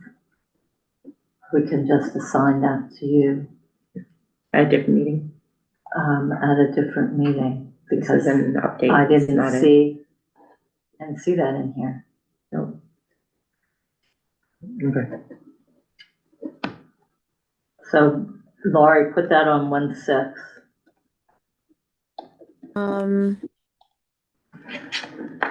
That's the signing of the contract. I thought it was acceptance of, what is it? Is it acceptance of funds? Or is it the signing of the contract? I don't know what it is. It's, So January 6th for that one. And just as a side note, I brought all my stuff with me from the meeting on the 8th. And I gave Sabrina 2 of the things that we all signed. But I could have sworn that there were 3. Well, sure enough, there were 3, and I have it. And there are original signatures, and it was the sustainable purchasing policy. So I have that in hand, and she'll have it safely once I get back. He's carrying around for fun, right? Oh, yeah, that and 3 other folders. all Okay, right, that's all I had. okay. Can I ask, a question? Did I see another letter from Cemetery and Parks? I think that was just the damn one. That was There just was the, a damn one? And Oh, no, also- there was one on, And I'm not sure monthly, why I saw it. there was one on, the monthly reports, Yeah, so, That'd be department reports. Yeah. let's put that on the 1/6 agenda. which one is that?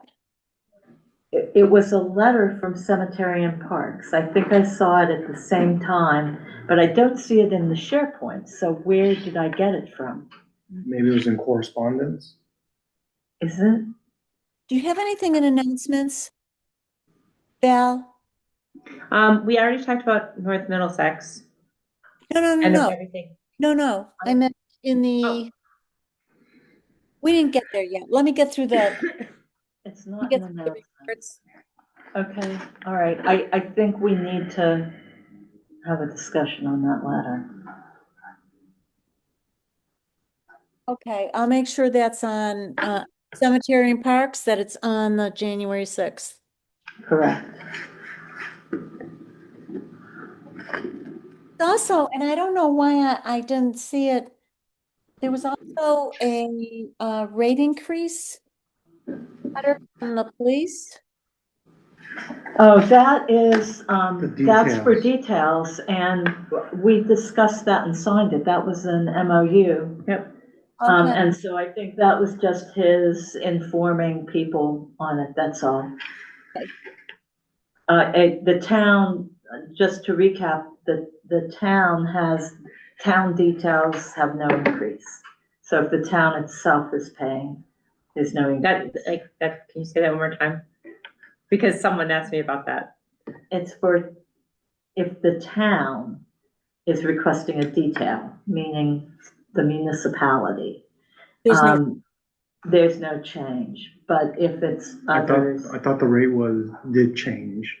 for the town, for municipal, Well, it's the same rate that, I could be wrong, but I thought it's the same rate whether it's an outside job, meaning, a third party, or, if the town requests the detail, there is no change. If the detail is requested by a vendor or or contract, otherwise, And that could be a contractor on a Townsend Road. that is correct. It's not in town, it's who is requesting the detail. I'm pretty sure that's what I read.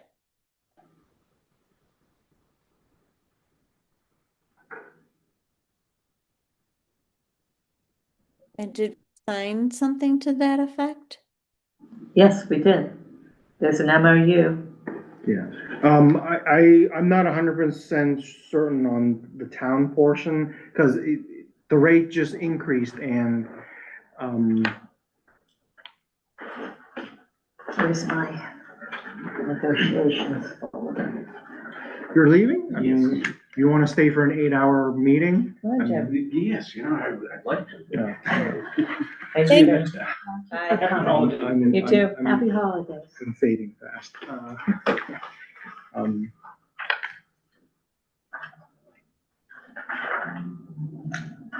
But, yeah, anyways, we'll,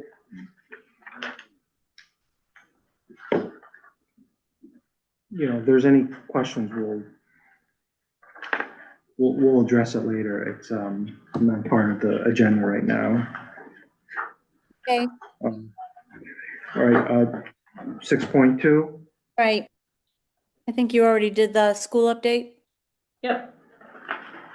DLT grant report on economic development. I actually already talked about that when I said it was in your SharePoint, and we would move it to January 6th for comments back to planning.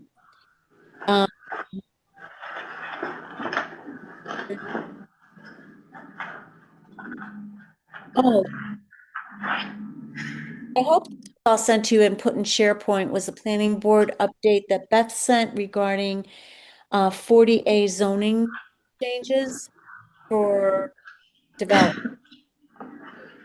So I actually asked for it to be put, or maybe she will do it on the website, so that the make application would have the updated legislation that was just passed. And yes, that, so that you have to be here.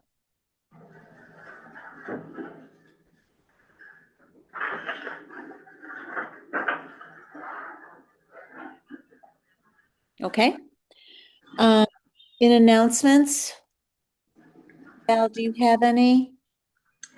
We have a couple. Obviously, everybody can look at the board and committee vacancies. We have quite a few. There's 17, everyone, 17 vacancies waiting for some of the community to help. I think I probably want to read the Neshoba Valley EMS funding announcement. Okay. So this was from Monday, the 15th. It's from Department of Public Health. Today, the Department of Public Health is excited to announce the release of $5 million in supplemental funding to reimburse Neshoba Valley area municipalities for extraordinary EMS costs following the closure of the Neshoba Valley. They utilized Massachusetts ambulance trip record information system and engaged proactively with fire chiefs and EMS providers in the area to develop a reasonable proportional distribution strategy. Each of the 13 municipalities will receive a $100,000 base award and then a proportional allocation of the balance determined by EMS call volume and increased distance traveled to nearest emergency room post-closure of North NVMC, Neshoba Valley. The grants will be reimbursed municipalities through June 30th. So Townsend's base was 100,000, as with all the other towns. And then the final funding amount is $362,541.81. So my question is on this, this is the 500,000 that they figured out the total amount. If I'm right, this is the stuff, the 500,000 that didn't get voted on until like June or July or something like that. And they weren't sure if all towns were gonna get that amount or otherwise. And that's just, to me, that's a whole lot less than what I expected we were going to receive. And you can look at the Department of Health. It was a public announcement, Department of Public Health put out there, so you can see what Groton, Air, Devon's. But can you see how they figured out the funding? So it says, you can request it. They utilize Massachusetts Ambulance Trip Information System. So there's an official system, basically to proportional to the number of calls that we're going to. So I guess my question is, did they cover calls that we covered for other towns? Or did they just cover the calls within Townsend? Do you see what I'm saying? I don't know the formula that they used to come up with a final allocation. It certainly looks like Townsend is pretty low. Groton is getting like almost $1 million. Well, I would imagine that's because virtually every Groton call went there. We also use other facilities from Townsend. So we go to Fitchburg, Leominster. We didn't just go to Neshoba Valley. That is true. So I believe that was, from how I understood when I looked at the little more detailed information online, that was kind of how. But we could put this on a future agenda to talk about more. I'd like to, and Okay. maybe I'll take the time to figure out. I mean, and we could invite Okay. someone from Department of Public Health. I'm sure they'd explain it. Right. But it Okay, is through June 30th, so we do have time. June 30th, 2027. 2027. And that's where you can request the funds. These grants will reimburse municipalities through June 30th. Of 2027. So we can get the reimbursements through June 30th. Correct. So a year and a half out. Yeah, but now till then, the way I understand it. So you can't request it after. Right, yeah, I got that. That's not like, but the number probably won't change. And so it would just be good to know what it was based on. okay. Veronica, once you have an opportunity to look into it and see the formula, if you want to bring it back up, just let me know. Okay, that sounds good. Next is the Neshoba Valley EMS. No, the Health Equity Partnership. So there's a group that's basically working with Health Equity Partnership of North Central Mass for Neshoba Region, Neshoba Health Equity Partnership, starting kind of an initiative when Neshoba Valley closed. So they have some working groups. If anybody's interested in town, reach out to us, let us know. They had kind of a kickoff. I could not attend. I couldn't either. This was last week. But it's coordinated by the Neshoba Associated Boards of Health. So Okay. if anybody's interested in helping with those efforts, let us know. I'm sure we could assign someone else to be a town Oh, rep. yeah, I think so. I don't think it has to be. Just like remember. Right. Please share this information with anyone you think would be a good fit in helping to design future public health solutions for your community. Yep. Okay, thank you for reading that. And then we have one resignation, Lori. yes, Colin Rose submitted his resignation as a member of the Recycling Committee on December 15th, effective immediately. That was that one. Thank you for all your work, Colin, on that committee. 6.4, our next meeting is January 6th at 3 p.m. Oh, no, it's not. Next week. The 23rd. Do we have a time for that yet? You could probably discuss it now. I Yeah. think 10 is probably the earliest I would say, because we need to post tomorrow morning, and, you know, if you say 9, that's cutting it really close. There needs to be someone at the town clerk's office right at 9 to do that, so that's. For me, it might be better if it's noon or 1. There's a possibility I could zoom in. I am probably not going to be in person. So, Laura, you said you could do up to noon your time? Yes, and it won't be long because I have to leave by then. So, like, do you think 11:30 might work for you? We could try 11 or 11:30. I don't know. I mean, I really don't know. It's not an ideal time for me. I'll be here if I can. Okay. But noon, your time, Lori, is 3 o'clock our time. Oh, 2? I was thinking noon our time, which No, is 9 I a.m. have yours. I have to leave by noon my time, which is 3 o'clock your time. So Oh, okay. so 11 for me is 2 o'clock for you. Oh, well, that's different. Okay. Yeah, if you want to do 2 o'clock, that would be fine. Or we could do 1 o'clock. Let me do 1. Yeah, let's do 1. Okay. So this is on Tuesday. On Tuesday, let me just, so it's 1 o'clock your time is 10 o'clock my time, so that does work. Okay, 10 o'clock, select board. And this is a very short agenda. It's literally just about the interim TA. yes. Okay. Because we don't have time to develop a full-blown agenda. And I believe Sabrina has been discussing with Jane what exactly should be on that agenda, so she should have most of that already. There's like 3 specific items on appointment and setting up the other parts. Okay. And the I think I've seen some of the emails, but. signing the contract, etc. Yeah. Okay. Okay, All right. that's specific purpose. Gee, Are you coughing now? I am. This room kills you. I know. Okay, so we have that and we 10 a.m. that is now scheduled. That is our next meeting. Oh, no, 1 1 PM our time, Okay, just so the audience isn't confused.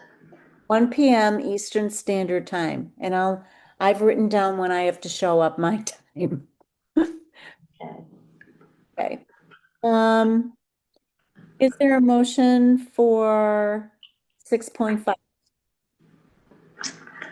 I, Valerie Goodrich, move to review and sign payroll and bills payable warrants out of session. And Veronica Cal second. Okay. Any discussion? Hearing none, roll call vote. Veronica Cal, aye. Valerie Goodrich, aye. Laura Schifrin, aye. Okay, we are going to go into executive session.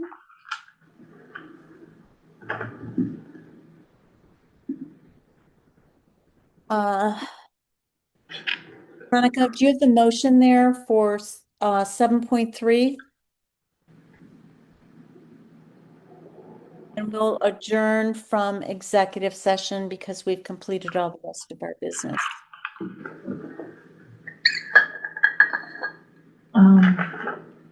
All right, I, Veronica Cal, as vice chair, move to enter into executive session pursuant to open meeting law, chapter 30A, section 21A3, to discuss strategy with respect to collective bargaining if an open meeting may have a detrimental effect on the bargaining position of the public body, and the chair so declares. I, Laura Schifrin, declare, and Seconded. it Name. Valerie Goodrich, second. adjourning executive session. We won't be returning to general session.